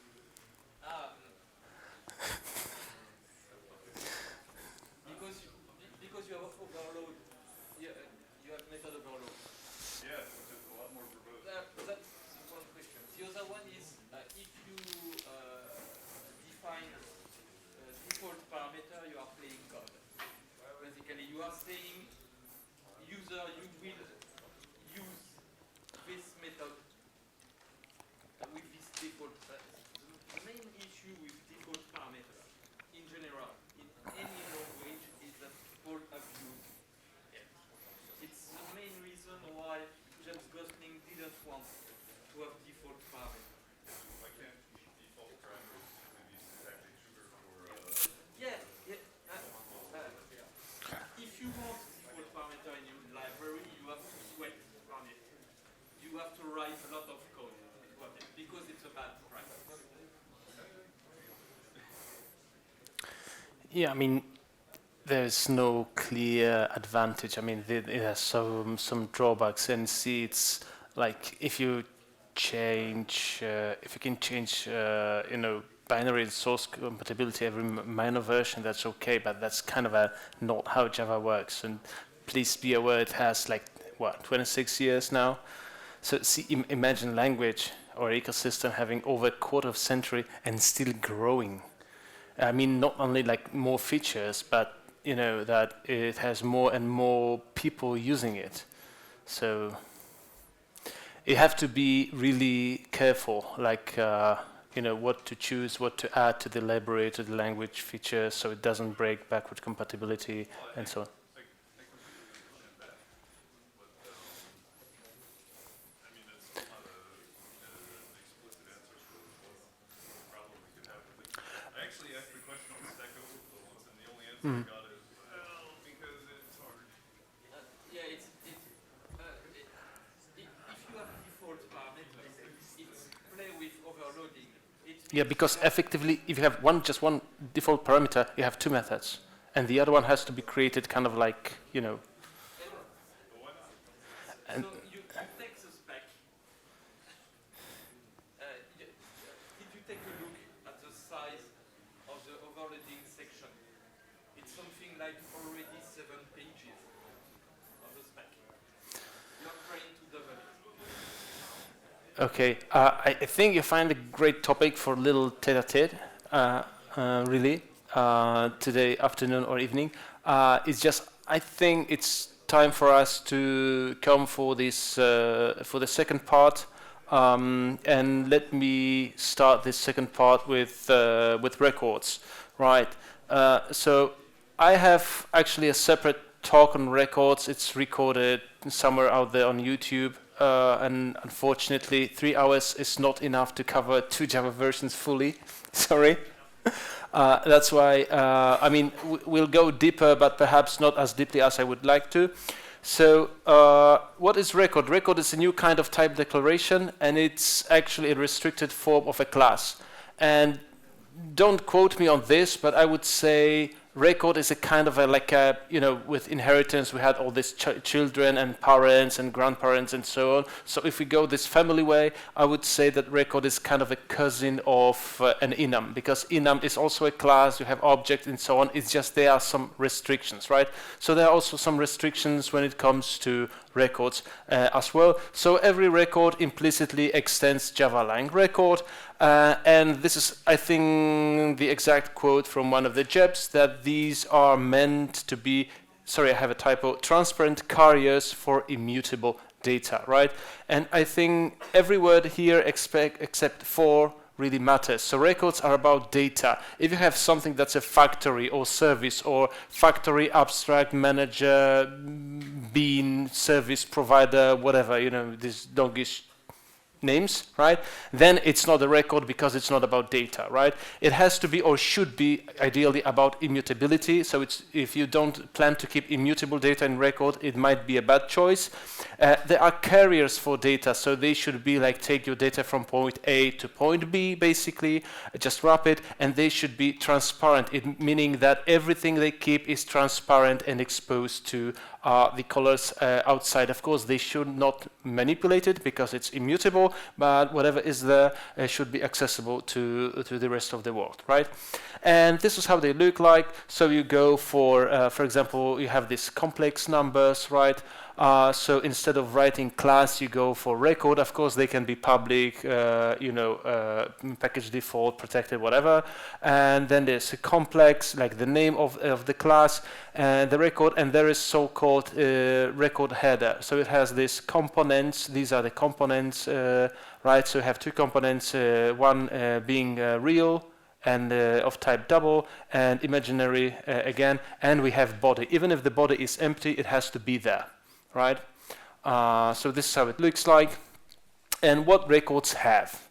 As you've seen, records have a name, right? So they are not like anonymous tuples like we have in other languages. They always have a name. They have record components, although they might have none. It then just go like for empty list, right? They become private final fields, and we will also have generated accessors with exactly the same name as the component, and we will get also a full canonical constructor generated for us, and also equals, hash code, and toString methods, and these three methods will take all the header components into account, right? So record components, and there has to be a body, so it must be empty, or you can add something like other methods if you please. Okay, what records can? They can redefine constructors, or we can redefine constructors in records, right? So we can redefine the canonical constructors or create custom ones. We can have our own implementation of generated methods. Say you don't like the default toString, so you overwrite it and you'll have another toString method, because why not? But please keep in mind they should obey the invariants or rules, right? So if you go, for example, and you overwrite accessors, they should behave in a proper way. That's why I don't think there is actually I haven't seen yet a valid reason to overwrite an accessor. Equals, perhaps in rare cases, strings to string, yeah, but accessors not that much. We may have extra methods, but I would say these methods should belong to the data, right? Or be close to the data the record keeps.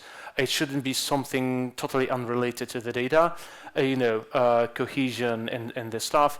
They might have static fields and static methods, and they can implement interfaces. For example, like comparable is a good example. You want to have the data like records to be comparable or serializable, right? Why not? And they can be generic. So you can say that the components are of generic types. What records can't is they cannot extend classes or be extended, meaning they're final, right? They cannot have any kind of setters, so to say. There's this asterisk, meaning if you put inside mutable data, then of course you can mutate this data, but still the fields are public final, so we can, the final, the private final and the final, that's what matters here, meaning you cannot assign a new reference. They cannot have any extra stupid private fields or something like this, like case classes in Scala can have, as far as I remember. They cannot have less visible canonical constructor. So if the constructor is defined by the specification, it cannot be less visible than the record class itself, right? So we cannot have a public record with a private canonical constructor, for example. They cannot declare native methods. And they cannot assign components in compact constructors. Like if you take this whole list and make a TLDR, it says you can't do anything that puts the data inside on risk, basically, right? That's the bottom line. When Java 14 was about to be released. That was March 2020, I believe, right? So in February there was a really high buzz, like really a hype or really a flame war, some would say, when it came to records on Twitter. And there was a yeah, finally we're going to have records. You know, we have case classes in Scala, data classes in Kotlin, so we finally have something like this in Java. So the others were, okay, so what are these records? Oh, these are just, you know, Java beans auto-generated for us. That's not true.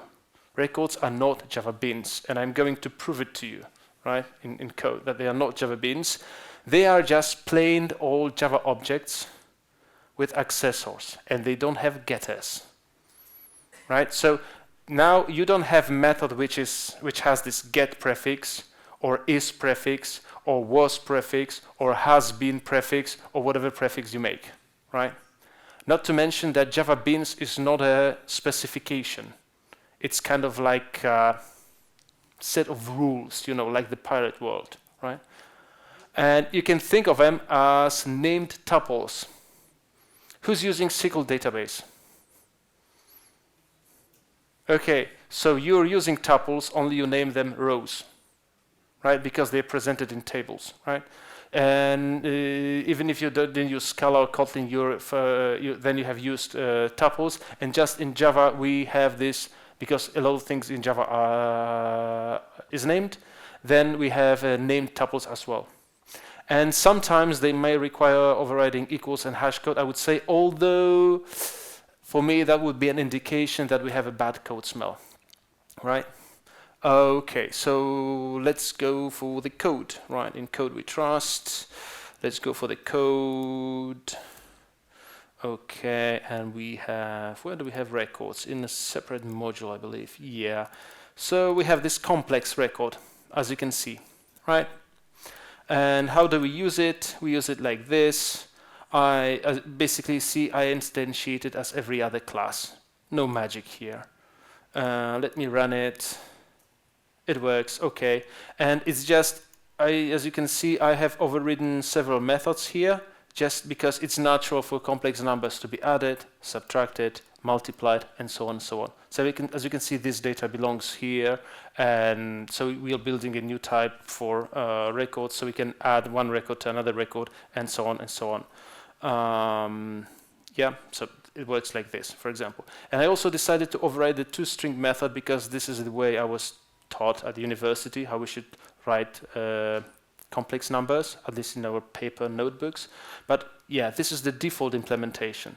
So as you can see, it uses the name of the compact name of the record, and then in square brackets it will list every component with or field, if you will, with assigned value, right? This is how it works. It's just if you don't like this way, or maybe you have something that's, I don't know, sensitive like GDPR and stuff. I'm pretty sure in French you have your own shortcut for GDPR. Yeah, so then you can override it and so it works. All right, so this is the thing, the basic thing. Okay, so limitations, no, sorry, not limitations. Let me start with valid record examples. And again, just because you can doesn't mean you should, right? It is just what the compiler would let us do with records. So again, this whole code compiles and runs. Okay, and then let's quickly go over the examples. So as you can see, I can have a record without any fields or components. I can have just one. This can be, let me make it smaller. These can be generic as well. So the first thing should be serializable and the other one should be a number, right? It's possible. I can add custom methods, but for me, this is like a stupid method because it doesn't belong, doesn't do anything related to this data, but still it's technically possible, right? I can have static members like fields or methods, right? I can have these deeply mutable fields like, yeah, atomic integer or this array or something, or a released, you know, hash set and so on. It's just, it's not the way you should use records, I would say. As you've seen, we can override toString. We can override equals and hash code. And please keep in mind, when you override one, you have to override the other one as well, like 9 times out of 10. I would say, if not 1010. And they need to obey the contracts, right? So, symmetric, transitive, and stuff, right? Yeah. And we can define custom accessors, as you can see. So this is an accessor, and I just wanted to print out that someone is calling it, right? So this is the call here, basically. So it's a side effect from an accessor. Except from logging, I don't see any valid usage right now, but maybe you will find it. And then we can have a thing called full canonical constructor, right? And custom. So I need to customize it because I need to ensure, like I have this invariant that A is always different than B and C is always different than D, right? And so I go for this assert, then I write these and just this for the sake of telling you that it was actually called, right? And it's not an official goal. It says so in the JEP. It's not an official goal of a record to declare war on boilerplate. Yet we see a lot of boilerplate here. And maybe something could be done about this because my actual business need is these 2 lines out of this 6, right? So yeah, we can go for so-called compact constructor. See, then I don't have to repeat the list of the parameters. It's like implicit, and I don't have to do anything with assignments. In fact, any assignment would be illegal here. If I go for like C equals 12, it shouldn't then work. Or maybe, sorry, yeah, of course. This C 12. Yeah, it doesn't work, right? So in compact, meaning without these parameters, it won't work. Right, so as you can see, we can override these compact constructors, right? And we can have thing called totally custom constructor. Let's say I have a record which is supposed to keep a length and hash code of a string. Then I can simply create a constructor with a single parameter and invoke the other constructor by basically splitting this, right? So it's possible. By the way, as you can see, this has to be named hash because if I rename it to hash, sorry for my misspelling, I should say ash code, then it doesn't work. And it doesn't work. Why it doesn't work? ADS. You've just excluded yourself during the break, okay?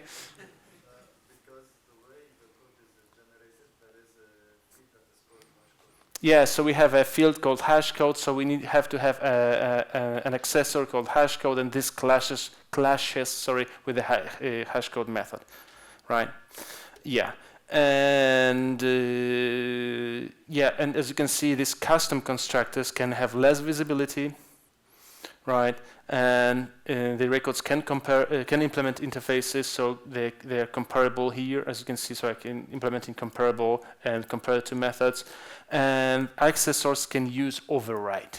So if the code is generated by IDE or something, the compiler won't. I mean, technically we are not overriding anything, or maybe we are. It's just it was difficult, right, for some to say if it does override something or not. So nevertheless, now override is okay. Having no override is okay as well. Okay, so this is what you can do with records. What you can't do with records is this. Some examples. Records cannot extend anything. Not that extending Java utility date would be a good idea, right? But it cannot extend anything, not even Java lang record, right? And they cannot be extended as well because they are implicitly final. They cannot any super duper private fields not mentioned in this header. I mean, this is your specification, you're transparent about the data, so we cannot smuggle anything behind the scenes, right? We cannot have any, like, let's say, seterish methods, right? Something like this, because this is translated into a final field, so it won't work like this. We cannot have any native methods, again, compromising the data. We cannot have constructors which have less visibility. I mean the canonical ones, Right, see, this is canonical one, compact canonical constructor, and it doesn't work because it's private here. The custom ones are okay, but not the canonical ones. We cannot reassign the value of components, and yeah, that's also nice. If you have bar here with capital or uppercase letters, you cannot use another name here. Right, it has to be exactly the same, character per character. So bar would work here, and bar, and also the order, and so on and so on, if in case you're overriding the constructor, right? And of course, records cannot be abstract, right? You can say they are final explicitly, why not? But they cannot be abstract, obviously. Like even if I switch it. Does the strong encapsulation that we talked about earlier, does that apply to record? Strong encapsulation? Meaning, I'm not quite. Classes? I mean, you can call reflection on the records. It's just all these fields inside are final, right? So they're not private. I mean, the fields are private. Still, we could reflect on them. So it's. I mean, it depends where you're calling it from. Yeah, but Right. you cannot do set accessible on this field. It's a spatial feature of record. Yeah, it's on the other hand, I don't know what would be the reason, right? And I will get into that. We'll get to that shortly. How to handle or tackle records, right? So let's talk about nesting records, because okay, you've seen what they can, you've seen what they can't. Let's talk when they can be used. So nesting records is just like nesting static classes, and they are a thing called local records is very handy for streams, like reduce operations and so on and so on. So I should have an example here. As you can see, so this is an enclosing class, right? And I have like the so-called, if I wanted to be a nested class, meaning static private, right? Then I can, of course, make this call to the field of the outer class, right? And exactly the same happens with records, meaning they behave like nested classes. Okay, this is like the takeaway from this simplistic demo. And what we can have with records, we can have local records. Please be aware we are inside the main method, right? We are inside a method. It doesn't have to be main, it can be any method. And we can have local records, and they're kind of like a ricochet or byproduct, or I don't know, like another bird killed with the same stone. We also can have like local enums now, local interfaces, and even local classes, and they all work. Right, so this is what happens since Java 16. Does it work? Let's see if it works. Yeah, it does. See? So we can have local classes, interfaces in methods. And where is it useful? So I used to have this example, this tiny example, when I was introducing people to T collector. T collector is a collector that is very nice when you want to have one pass over a stream and do two things, for example, right? So I wanted, instead of having like processing or creating stream twice to get a sum and count, I just wanted to go for a single reduce method, or better said, to go for T collector. It's just, as you can see, for keeping this stuff, I needed this simplistic, that's its record here. I needed this simple, simplistic, binish-like class, right? So as you can see, I don't even have like getters and setters because these are public. I still have constructor, and I have to string to make it like, print something nicely. So let's run it. Come on. It works. See? So this is it. In just to use this reduce method here, with these constructors and so on, and constructor here for T collector, I had to create this class. See, with these two fields, this constructor and this toString to, have a nicer code.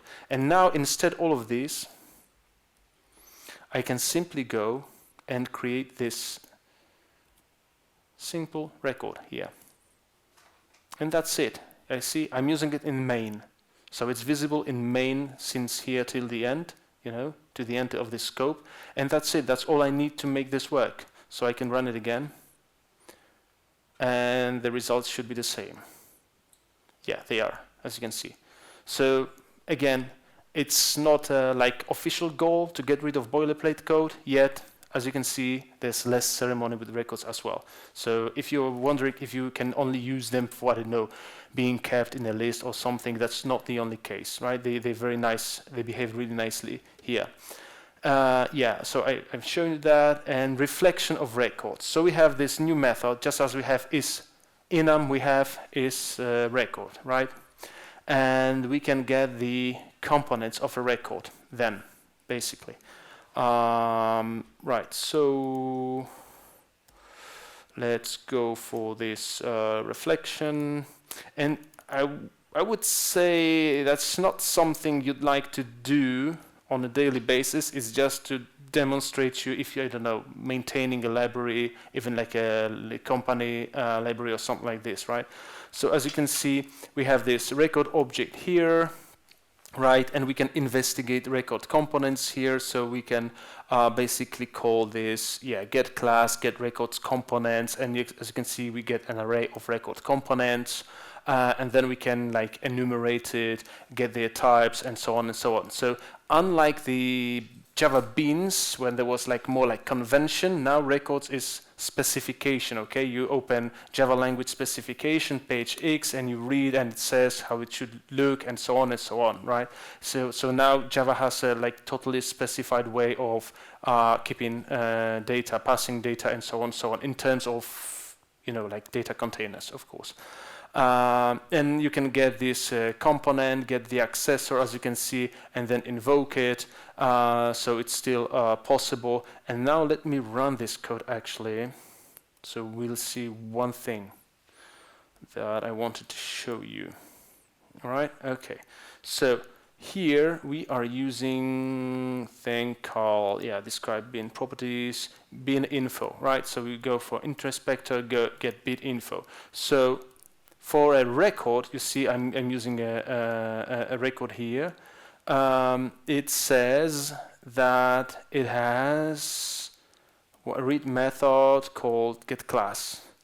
So it's the only like binish method in the record, meaning has this get or is or has been, sorry, I'm making a joke, of course, and set prefix, right?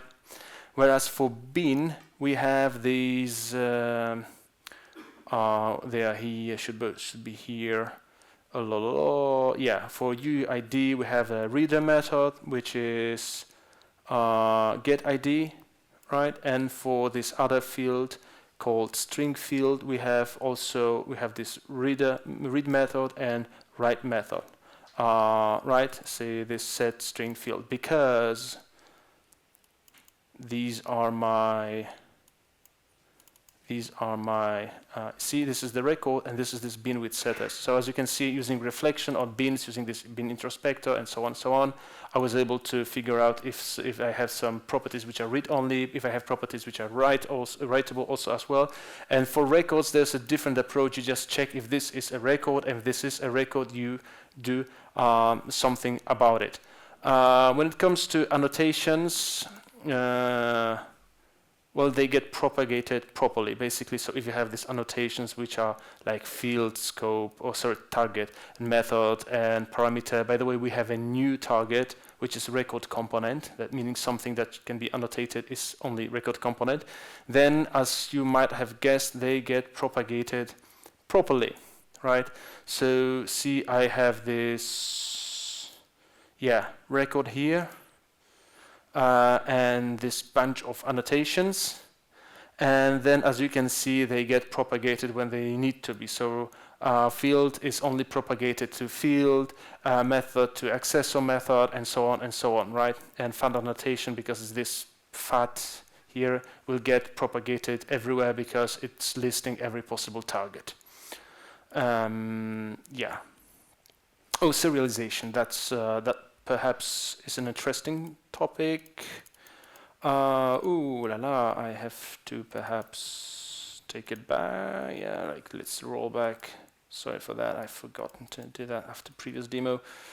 Okay, so serialization. There's one difference, perhaps critical to some people and some systems, and perhaps we need to change our attitude. Well, this is like these are the exact bytes, and if you take care and examine them correctly, you will see that there is a slight change. I mean, they are, despite having exactly the same content for exactly the same named fields, the bytes will be slightly different. So if you're that much into Java serialization, please be aware.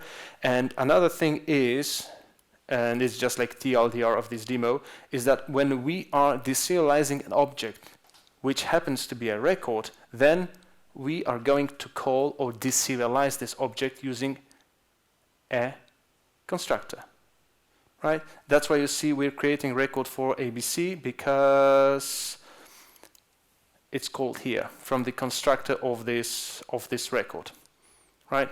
So these are two differences when it comes to serialization. And the most important one is just that Java records are deserialized using constructor, right? Which is not the case of ordinary or other Java objects, so to say. Sorry, whoops, here. Yeah, I told you about this. Yeah, records don't have copy method or any with or wither method like perhaps you are using with Lombok. So this is the official way of copying records, right? And we don't have named parameters, we don't have parameters with default values and so on and so on. So this is how we copy records. Basically, we create another instance like the copy, and we call every accessor that's needed. So there is no way of copying record with the kind of like delta or difference or something like this, like copy the record except one field or something with different value. One more thing I wanted to show you, like where the records are useful and why perhaps we shouldn't worry about this reflection and so on and so on. So who's been writing data to JSON and reading from JSON? Yeah, how else?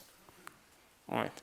So we have this bean. It implements serializable, right? Let me comment this out. Okay. And we want to write it to string, to JSON format, and then read it back. Yeah, that's the purpose of this little demo. Let's do that. Come on, come on, come on. Okay, it doesn't work. How nice.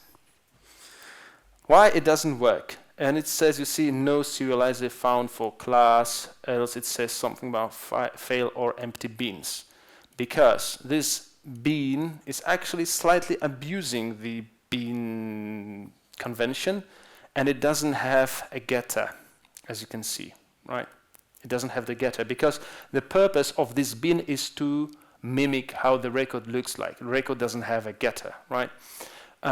So one way we can make it work, or at least to make it work better, is to create this getter. Then it complains that it doesn't have this creator, because then it expects this default constructor with a setter method, right? But we can fix it like this. Perhaps we can go for this thing, right? To use like constructor properties. Yay! Now it works. Or instead having this getter, because let's say we don't have this, we just have this accessor-like method or the field itself. We can either go for like JSON property, let's say, on this accessor, right?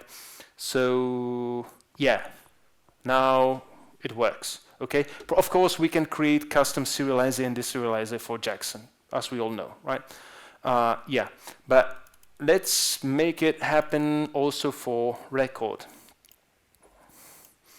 Right. Let's run it for record and. Come on, it works. Why does it work? Oh, sorry. Yeah, it shouldn't let me just re-index it. Okay, this time it was quick. And come on. Okay, it started indexing. Now, it doesn't work now, right? It doesn't work, and again, we need to go for this JSON property, and then as you've seen, the annotations get propagated and so on and so on. That's why Jackson is able to recreate this record. And this is needed if you have,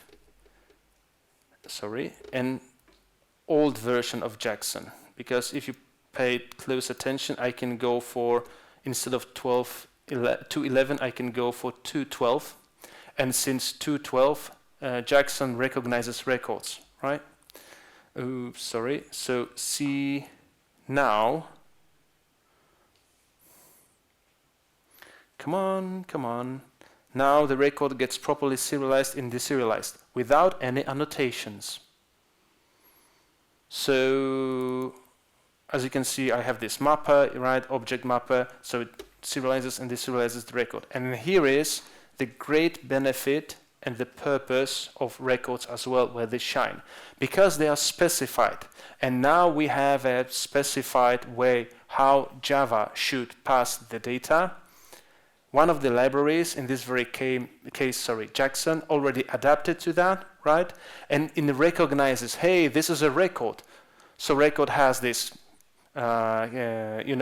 canonical constructor, has this accessors, so I know how to handle it. I don't need to do any reflection beside calling get record components, right? And beside calling the constructor of known signature, which I know will be there.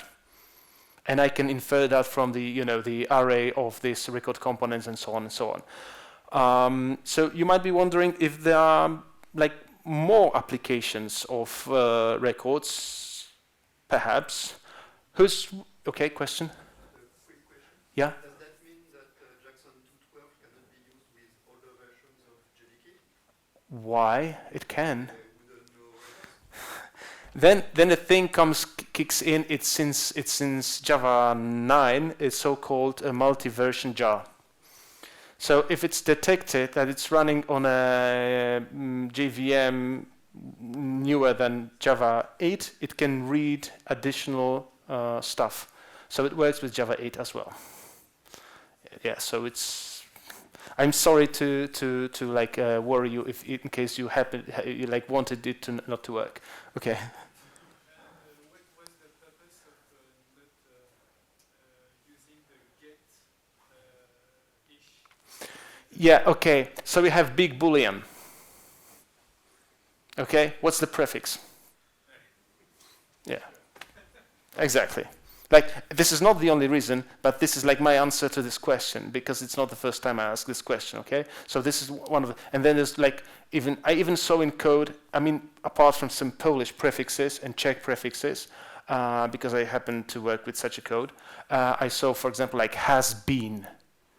Has been ordered, right? And it's nice for DSL, but doesn't do, right? And now with records, the rule is damn simple, really. So you have a component name, means you have the same field name, but that should be out of your interest, right? And you have exactly the same accessor.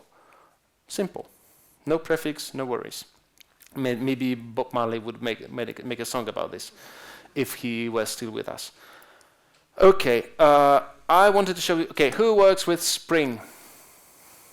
Okay, yeah, you're working with JSON. How could I? Of course. Yeah. So, thing is, with Spring, starting from version 2.5.0, in many places you can use records without big issues, right? So, one of the places is, for example, this. Yeah, you know this code damn too well. I know you do. And if you pay closer attention, that this is simple, oversimplified, I would say, a REST endpoint, this request is a record. And this response is, surprise, surprise, a record, right? So now I can, let me run this application.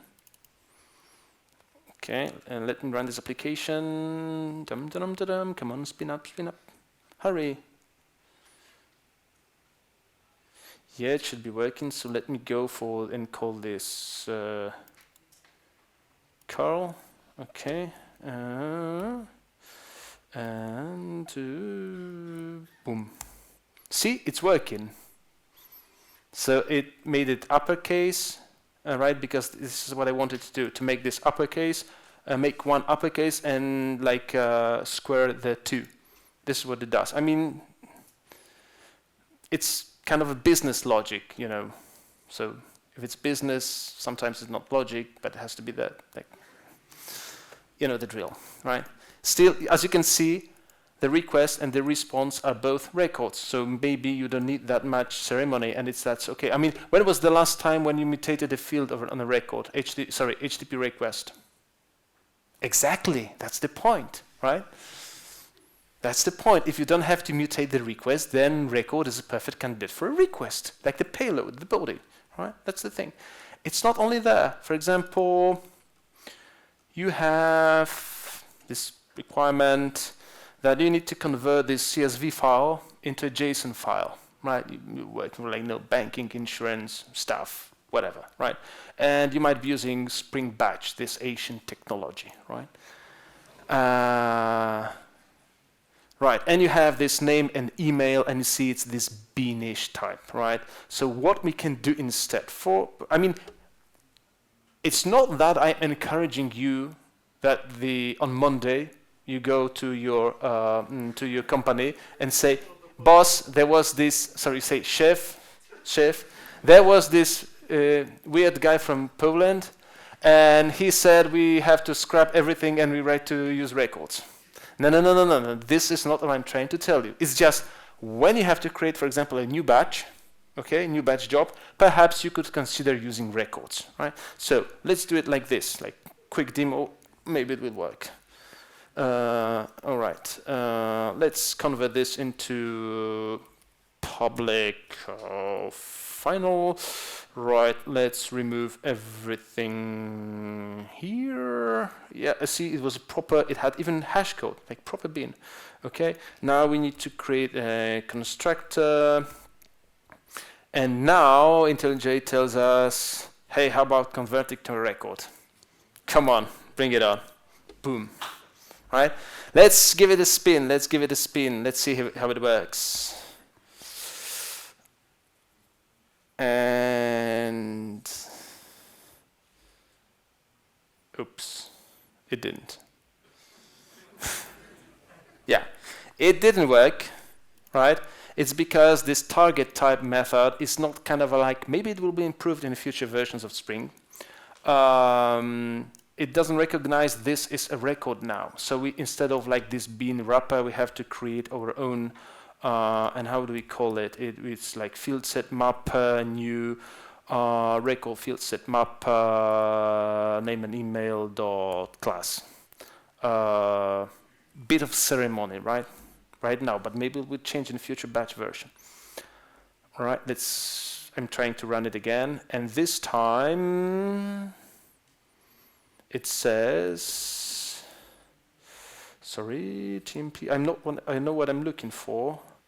Yeah, because this is what you don't do, right? I mean, this is demo, so for sake of demo, I'm just writing it to TMP directory, right? But this is not what you do on production. Sorry. Too much. Like some pesky colors and stuff. Okay. See, it got converted. So even Spring Batch can talk to using records now, because that makes sense, right? If you have like intermediate data types or data type you have to write to a JSON file, CSV file, or something like this, it can use records as well. So if Spring Batch can use records, why can't you? Yeah, it's simple like this. There's another question that often jumps up. Okay, you've shown us Spring Batch. How about JPA? Can a record be an entity? Who can tell me if record can be an entity? It can't. Why? Yeah, one of the reasons is it's final, so it can be proxied, right? That's true. So let's find these entities here. Sorry, not here or here. Yeah, so this is like proper entity bean, right? As you can see, so it's entity, immutable. Like, for example, I could think like I have, let's, for example, I'm storing some events, so these are not strictly entities, right? Like DDD wise. Nevertheless, maybe they could be like entities and immutable. Still, I need to have this ID field, you know, and so on. This constructor for JPA, getters, setters, and stuff. Well, maybe without setters, right? And when I try to go for entity record, of course, sorry, I have a wrong package here. Let me copy the package. That would be the fastest way. Whoops, sorry. This.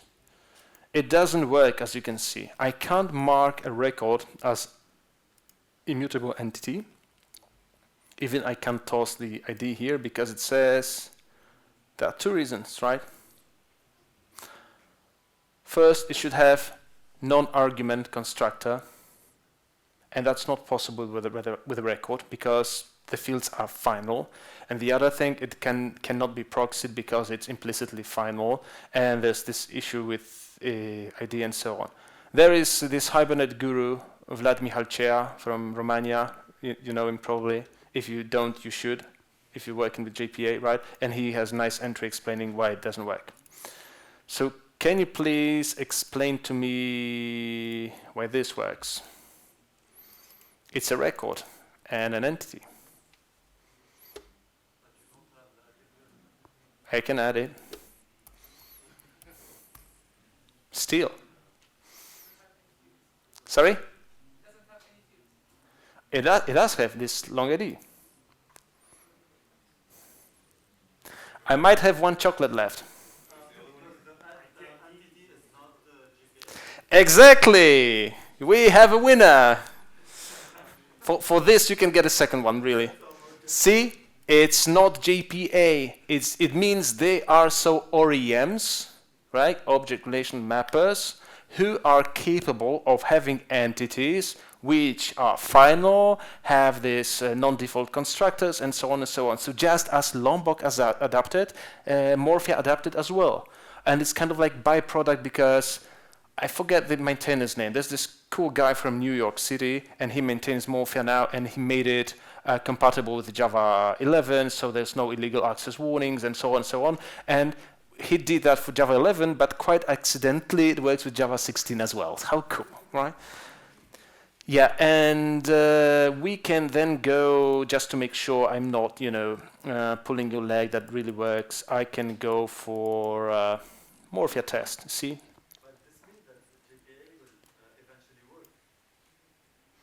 It would mean that JPA would change its core paradigms. That's why I'm not so sure if JPA will ever allow records as entities. I'm not saying it's impossible and that they will never do this. It's just the, yeah, you know, things like backward compatibility stuff. You know, we've been there, right? Right. So there was this little test. See, I have this entity bean, which is Morphia entity, right, bean. See, it even says it can be converted to a record, of course. And we have this entity record, and I'm using, for this, I'm using test containers. Who's using test containers in production? Sorry, not in production, of course, but for testing. Only 3, 4, 5, 6, 8, okay, there. It could be more. So if you haven't heard of test containers, it's also a nice thing. What it does here, it spins for me in Docker like real Mongo database, right? So I have here, sorry, I have here like a real database. I can even put a trap here. See, so it's running, and now I'm going to Docker PS. So see, it's running like true MongoDB. Right, so I'm testing it against real database, no mocks, no fakes, something like this, and it cleans that nicely after.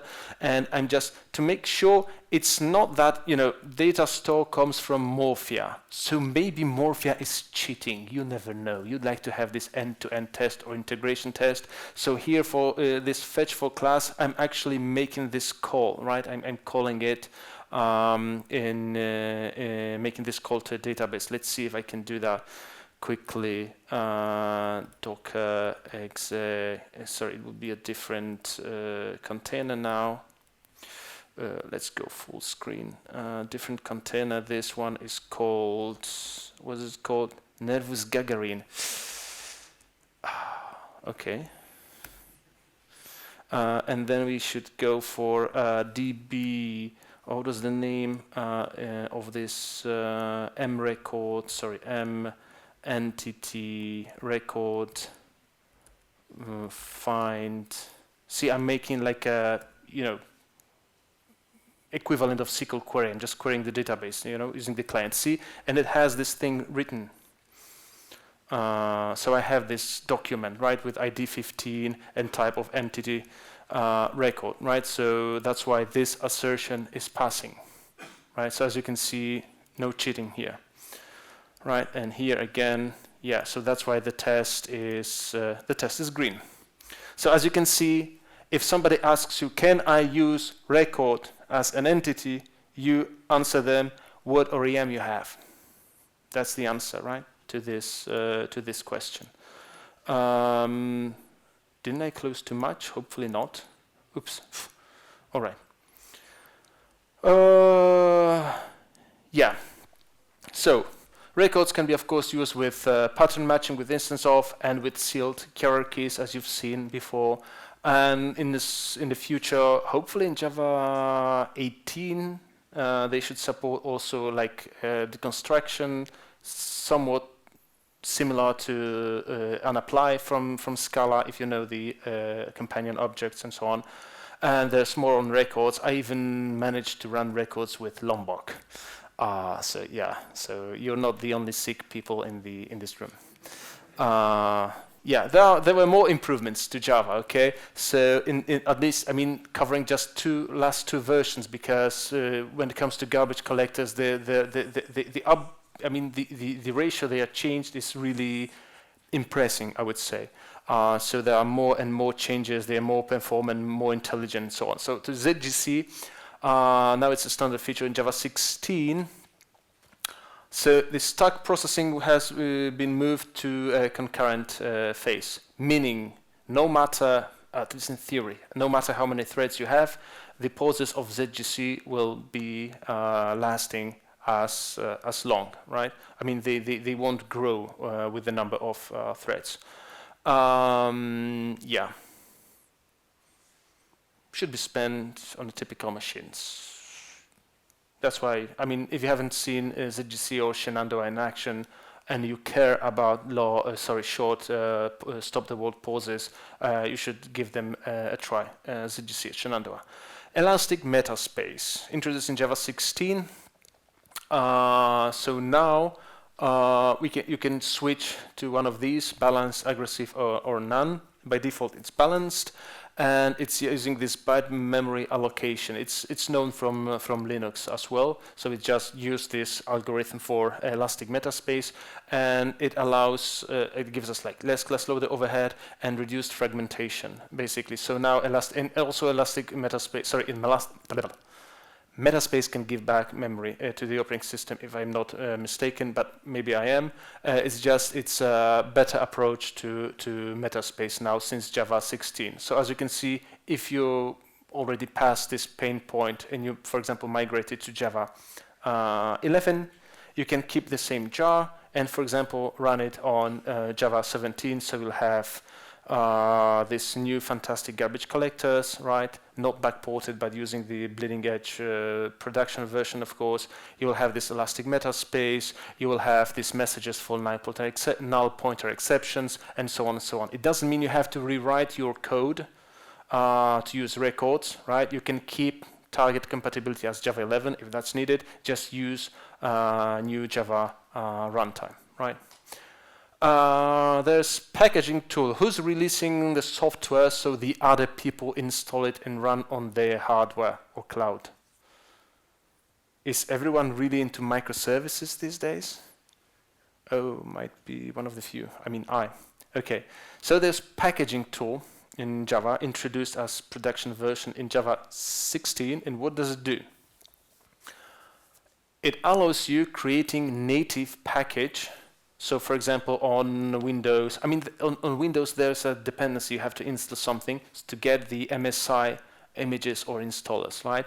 right? On Mac OS, you will get this PKG or DMG or something like this. On Linux, you will get apt and deb or rpm package, right? However, there is no cross-build between platforms, meaning on Linux I can create apt and deb and rpm, but I cannot create MSI or Mac installers, right? So I need to run a different operating system for this. And they have no GUI, like no splash screen, nothing like that, and they are CLI only. But it's actually not that much difficult to use them. They have really like tons of options and so on and so on. However, yeah, it can be used like this. For example, actually I could give it a try because why not? Let me just go here. Okay, and let's run it. So let's go and call maybe maybe like this, MVN wrapper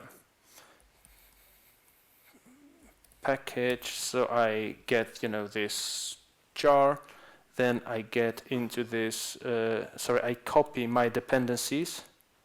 Come on, why are you so slow? Something's wrong with the copying. I don't know, let's try this thing here. Maybe the preview doesn't copy. Yeah, I mean, developer's machine without possibility of copying stuff. That would be challenging, right? And now I'm going to create this package. And of course, I can, when I have, for example, modules, right, I can then create, this Java image and then JPackage everything, and so on and so on. It depends. I mean, you can go for modules. You can go without modules. Yeah, it's here. So let's check my target. Records target. And as you can see, I have this deb created, right? So now I can send it for somebody or upload it to my apt repository, and people can go like apt install, for example, right? And so this is how it works. Okay. Sometimes, I can't escape this joke. Sometimes you have to talk to natives. Right, and in Java that's been problematic for quite a while, I would say. So that's why we have this project Panama, right? And it's about talking to native stuff. So that's one of the issues why so many of us are still using Java 8, right? Because of some misc unsafe, which everybody knew. Don't use it, but some smart folks figure out, hey, that's really nice way of accessing off-heap memory, right? And now they're stuck with Java 8 because something started to be removed and so on, and that's why some products still, or frameworks or libraries still work with Java 8 only. So there's incubator module. It was introduced in Java 14, then 15, then 16, then it's still introduced in Java 17. It got merged with the other one, so we have the fourth preview feature, and I'm not able to tell you if it's the last one, maybe not. But on the other hand, I like this approach because instead of okay, let's rush it, let's ship something, the Java team is really taking time to evaluate it, to see how it works, how it behaves, how it looks, how people just to go for people's feedback and so on and so on, right? So I really like this approach, so we don't end up with optional get. I really like it. So what is the purpose of this foreign memory access API? To avoid limitations of byte buffer, one of which is, for example, 2 gigabytes, right? So if you need a bigger chunk of memory, won't work. Be safe, unlike some misc unsafe, and should perform equally well, if not better than JNI, right? But without all these caveats and problems and so on, because it would be safe, at least in theory. I mean, in practice, it's safer, much safer as well. And there are some building blocks, right? And I'm sorry, I'm not that much of an expert when it comes to using native stuff. I mean, at Atomic Jar, when I have to go native, I write in Go. Okay, so that's one of the options for Java developer, perhaps. But yeah, if you need to call stuff from Java, then there are some concepts. So there's a memory segment, right? It can be native, like something off heap. It could be on the heap, like array or something. There's a concept called memory address, so it models or abstracts the address, and there's memory layout. So you don't have to calculate the offset from the base address of the memory segment and so on. You just say how the layout looks like. Let's say you kind of make it look like an array or a grid or something, and you say give me 6th element, or set the value for element number 12, something like this, right? And there is thing, it emerged with Java 17 called resource scope. And it's really nice because it provides us boundary, not only when it comes to space. This memory segment is about to provide us a space boundary, so we don't jump, and start reading something else, right? But now we also have boundary when it comes to time and thread, right? So we might have a resource scope saying that, okay, every thread can read this memory segment, or you can go for confined resource scope and say only this thread is capable of accessing this memory. And we can use var handles to store and fetch data. And there's this foreign linker, also incubator module, a second run merged with the previous one. So now we have two, like foreign memory and foreign linker. So it's about off-heap memory and calling native stuff in packed nicely together. And it's meant to replace the JNI with pure Java development model. And for now it supports C on these architectures, but it should be possible to extend for other languages, other architectures, and so on.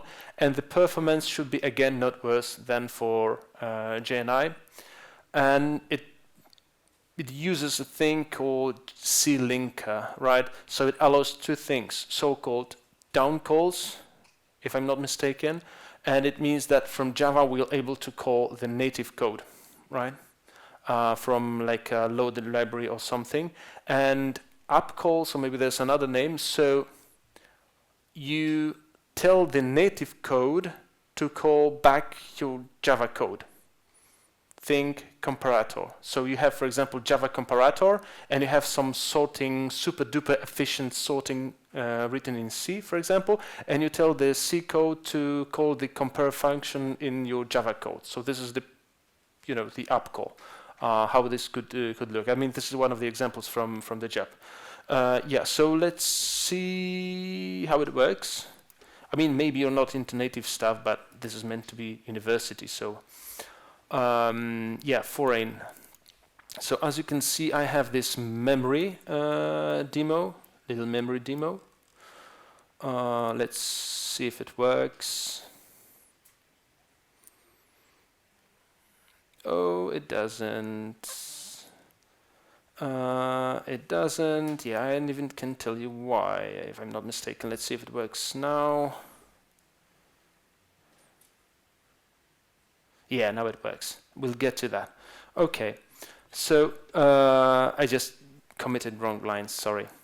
Okay, so as you can see, I have this memory layout, right? So I'm basically saying I need 10 elements, and each of these elements is 32 bits, and the byte order is my native machine order. You know, this was big endian, little endian, how to eat an egg, and so on, right? Yeah, so I wanted a sequence of these 10 elements. And then I'm allocating this natively, meaning off heap, right? So I'm going to manage this this memory, right? And I have this memory segment. And as you can see, I can, let's say, populate it, like write stuff there, and I can read stuff out of there. Okay, so that's why we saw it here, because I was writing 10 elements, and I was reading then again 10 elements. I mean, this demo is super duper simple, as I told you. I'm not a native stuff expert, or nowhere near. Right, it's just for this populating. As you can see, again, I have this memory segment, and I know the layout of this memory segment. So I can go for, and I start writing ints, because ints in Java are 32 bits, right? So I can loop, as you can see, over this layout for as many elements as I have, and I can set integer at an offset, so I can calculate the offset, right? Or I can go the other way. I can go for this int handle, right? And I can use this this var handle, or I can go, not this one, this one. I can basically go even that simple, right? So in this segment, I want to set at a given position, given value. They just happen to be exactly the same, because at element 0 I write 0, at element 1 I write 1, and so on and so on, right? But as you can see, this, especially this, looks really neat to me, because I don't have to calculate various stuffs, offsets, and so on like this. It's really simple. And it's when we then are examining this content of this memory, see, I can get the base address. So yeah, this is the address when this is actually at my machine, right? The address of this stuff. And this segment might be owned by a thread.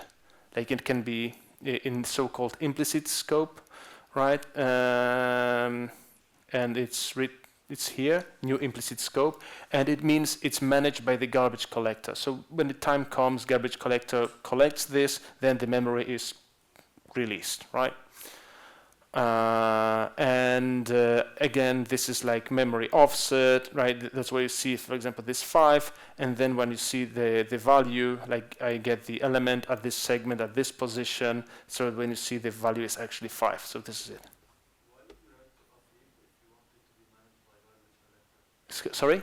Why did you write to off it if you want it to be managed by garbage collector? Because this is an explicit parameter, and maybe I'm wrong. Maybe there's another method. Let me check. Maybe it doesn't have to be written resource scope. Let's check. Allocate native. No, it always takes resource scope. So we have to. It seems that you always have to tell which resource scope you're choosing, because you might choose another scope, which is, come on, where is it? 2 threads demo, which is, for example, this confined scope, right? And as you can see, this confined scope is really, really nice for try with resources, right? So it will close this stuff for me, and as you see now, it's working. But confined scope, it means I have to close it. It's closable and auto-closable, of course. That's why it works with try with resources. But it also means that the other thread, and this is why it didn't work initially, the other thread cannot, as you can see, I'm creating this other thread, cannot access this memory, right? So it means I am the only one who's supposed to play with memory, not you. That's why it doesn't work. However, if I close it explicitly earlier, right, then even myself, I cannot examine it because it's already gone. See, it says here already closed, right? In confined scope 57, so this line. So you can choose, and there is also shared scope, for example. So you can, it's like it's closable, but for many threads, like any number of threads, and so on and so on. So I really like the idea. It wasn't present in Java 16. It's introduced in Java 17, and I like the idea of the explicit resource scope, because previously we had to go with try with resources for memory segment, if I'm not mistaken, right? So as you can see, makes using the memory, the native memory, much nicer. And it's, I've show you the most simplistic case, but think of the like netty people and so on, right? And memory mapping files from the file system and so on and so on. And then you really see when it has, a potential really to make stuff in Java much easier, yet safe and efficient. And this Linker demo, I have just a little, it's so simple. I basically, if I'm not mistaken, copied it from Jab just so we see it running. So see, I'm making this don't call handle, right? And I'm when I have this memory handle, method handle for strlen, meaning I'm going to call a method in C to tell me how long this string is, right? So it's nothing that I cannot do in Java. It's just it demonstrates that I can now call like the native stuff quite easily. I mean, it looks a bit scary, but on the other hand, it gives you type safety, right? So it says, you know, that it's going to give me a number, and I'm passing a C pointer, and because of this string str address of this memory segment, because I have to write it to a memory segment again, you know, just like previously, you see. It's just now I'm making a memory segment for this string in implicit scope, right? So the garbage collector would take care of it. So as you can see, they overlap very nicely, both of these JEPs, right? It's just if you want to play with it, please don't forget that, of course, you have to for both go for add modules to enable the incubator module, you know, jigsaw and stuff, and you have to go enable native access all unnamed. So by default, this stuff doesn't work. To make it work, you have to opt in so that your code doesn't play, you know, in a bad way with the native stuff, right? Okay. There's a question. With regards to the scopes, Yeah. it seems to mean that the native function you call has access to your memory segment, whichever scope you chose. Yeah, that might be. I mean, I'm not totally sure if I'm giving you right now the correct answer. Yes, but on the other hand, you're passing the address of this of this memory segment, right? To with this C pointer. On the other hand, you're free, you know, and whoever was working with in C or C++, you can create an arbitrary pointer, you know, pointing to any piece of memory you want to and read whatever is there, right? If it's just not a bug, you can address any piece of memory. So but this means the memory is not safe anyhow. Okay. So C-Link, what it allows, Vector API. Introduced in Java 16, and we have another preview.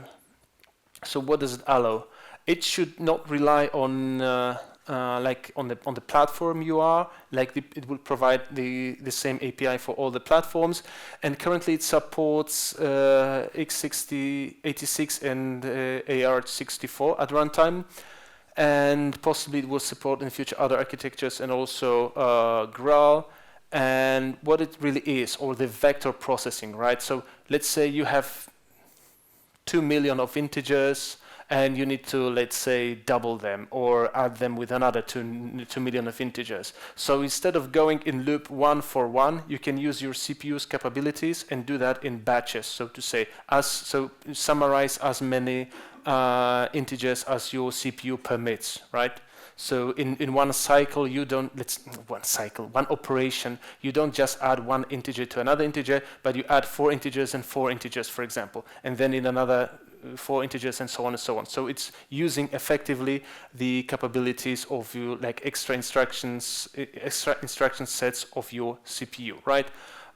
So this is the purpose of Vector API, and I've heard it should degrade gracefully when not available, meaning go back to this standard instructions of your CPU, and it should be very useful, I was told, for people who are doing like machine learning, linear algebra, this like matrices and so on, and cryptography and financial sector and so on. Basically, when you are crunching numbers, this might be the way for you to speed up things going in again a API safe way.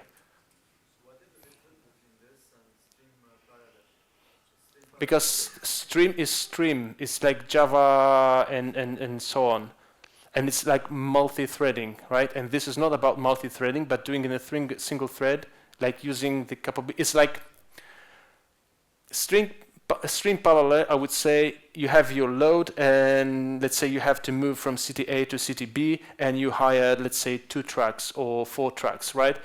Yeah, and this thing is, it actually figures out that, okay, I have this big truck, so instead of just moving one pallet or one box, I can pack it with like 4 pallets and have them shipped at a single ride. So that's the difference, I would say.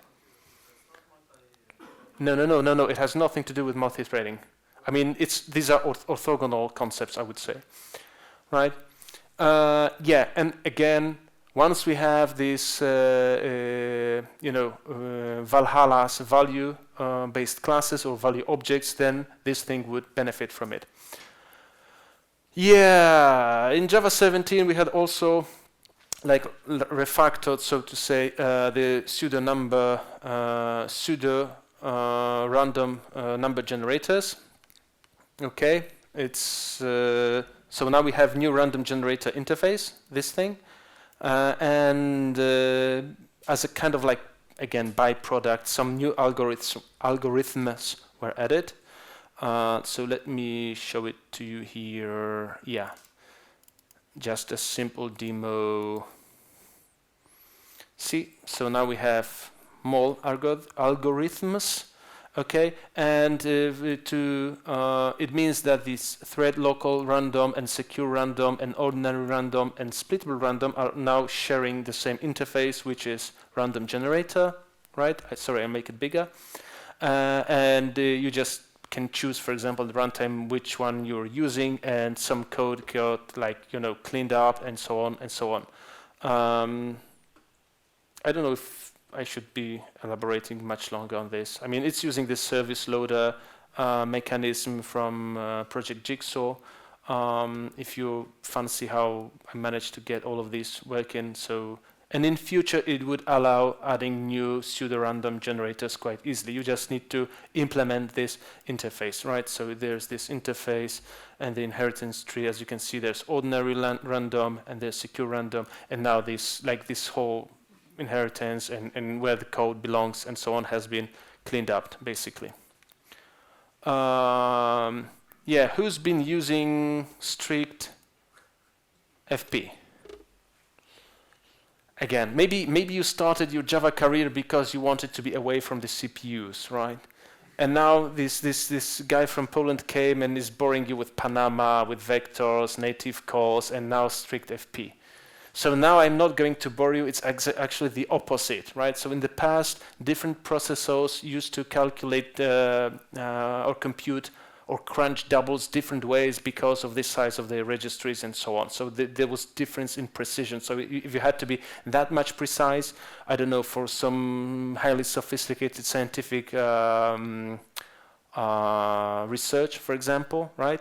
Because the number of atoms when you, I don't know, simulate a nuclear blast really matters or something like this. Then you had to go for strict FP to ensure that every CPU will calculate their doubles in exactly the same way. And now, since more or less Pentium 4, this is no longer needed. Meaning every time Java, since Java 17, will crunch your numbers exactly the same. And the thing becomes obsolete. I mean, you see, this is the strict FP here, and when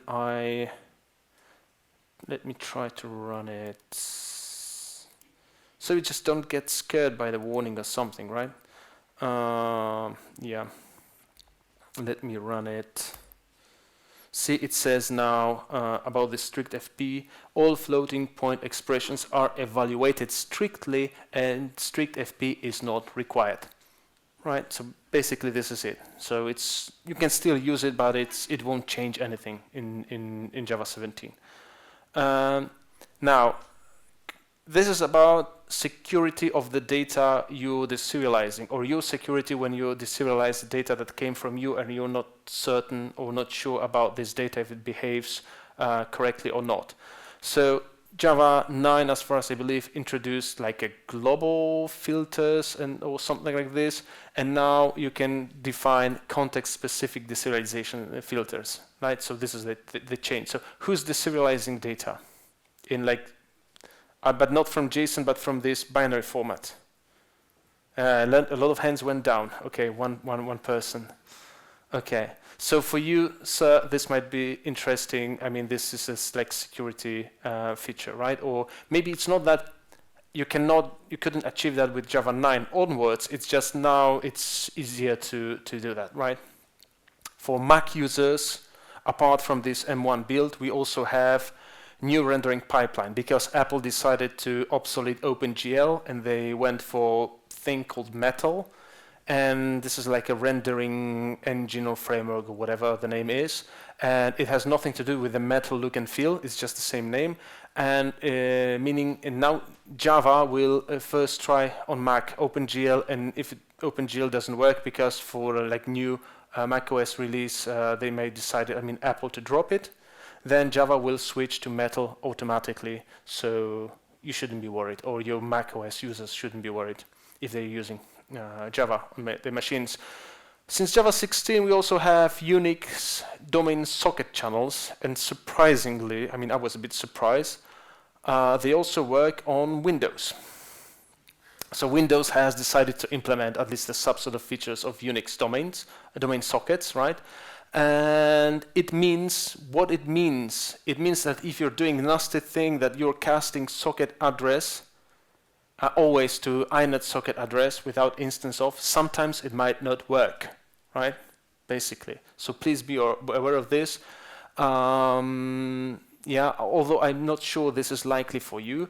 And basically, it provides support for Unix domain sockets in Java NIO channels, meaning like server socket channel, and so on. It's not for creating ordinary sockets, as far as I can tell. Yeah, and they somehow massacred my little boy, meaning since Java 16 there is this method stream to list, sorry. And one of the reasons is, yeah, people call stream collect toList so often that we had to create this toList method, right, to save them some characters. The good thing about this, sorry, I can't just, I have this privilege as a speaker to rant about something, so this is this precise thing, right? What I really like about this is just at least returns the implementation of created using list of, so it's immutable, right? This is a nice thing. As you can see, it's like unmodifiable list. Sorry, so it's not list of, it's unmodifiable list. So that's a good thing. It's just I don't quite get why we couldn't use collectors to collection and then collectors collect and do to list, and using the argument that it saves people keystrokes, right? So then my question is, so why do we have to keep typing final var instead of having val? Sorry, it's my rant, okay? About this. Okay, some other stuff from Java 16. There is new pattern of B. And let me find it, sorry, here. Do you know what it does? Any wild guesses? Nobody? No brave souls? I have it here, and I will do it. Oh, I never done this, but it's demo, right? So let's do it in French. It says de l'après-midi, meaning afternoon, if I'm not mistaken, right? So this is what it does. The capital B will give you the time of a day. In Polish, that would be po południu, if you're curious, due to whatever reason, right? Yeah, so you can see we have now this toList, yeah, and when I try to go to add something to this list, it will blow because it's unsupported operation because it's a mutable collection, right? It says it's so here. That's the reason for this error. Okay, yeah, G1 can concurrently uncommit memory. That's nice. Of course, there's support of SA or SHA, some say, SHA-3 based signatures. These methods like stop, destroy, is destroyed from thread group got deprecated, as you can see, deprecated for removal, meaning they might be gone anytime soon in any major Java release, right? That's why you see this red strike through. Yeah, some deprecated stuff in Java 17. So who's been writing applets recently? Yeah, that's why it got finally deprecated for removal. Oh, this might be a bit more tricky. Who's using Security Manager? Okay, 2, 3, 4 people, right? So yeah, this is like hot topic. Security Manager got deprecated for removal. The reason is we don't have applets, so probably we don't need Security Manager, and it's so difficult, so painful to maintain. We want to get rid of it.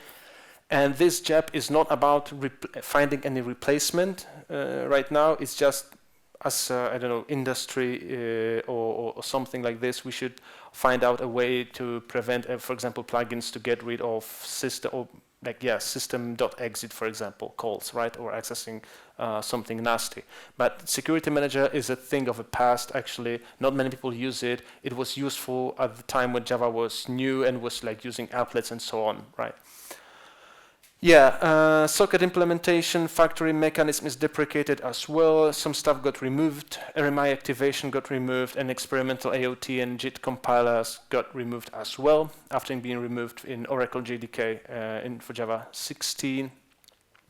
And some removed, removed stuff, some changes. Sorry, it's the wrong topic, the wrong title.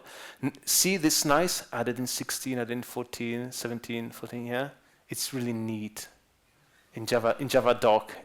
It's actually, it's destroying my talk, but who cares? Okay.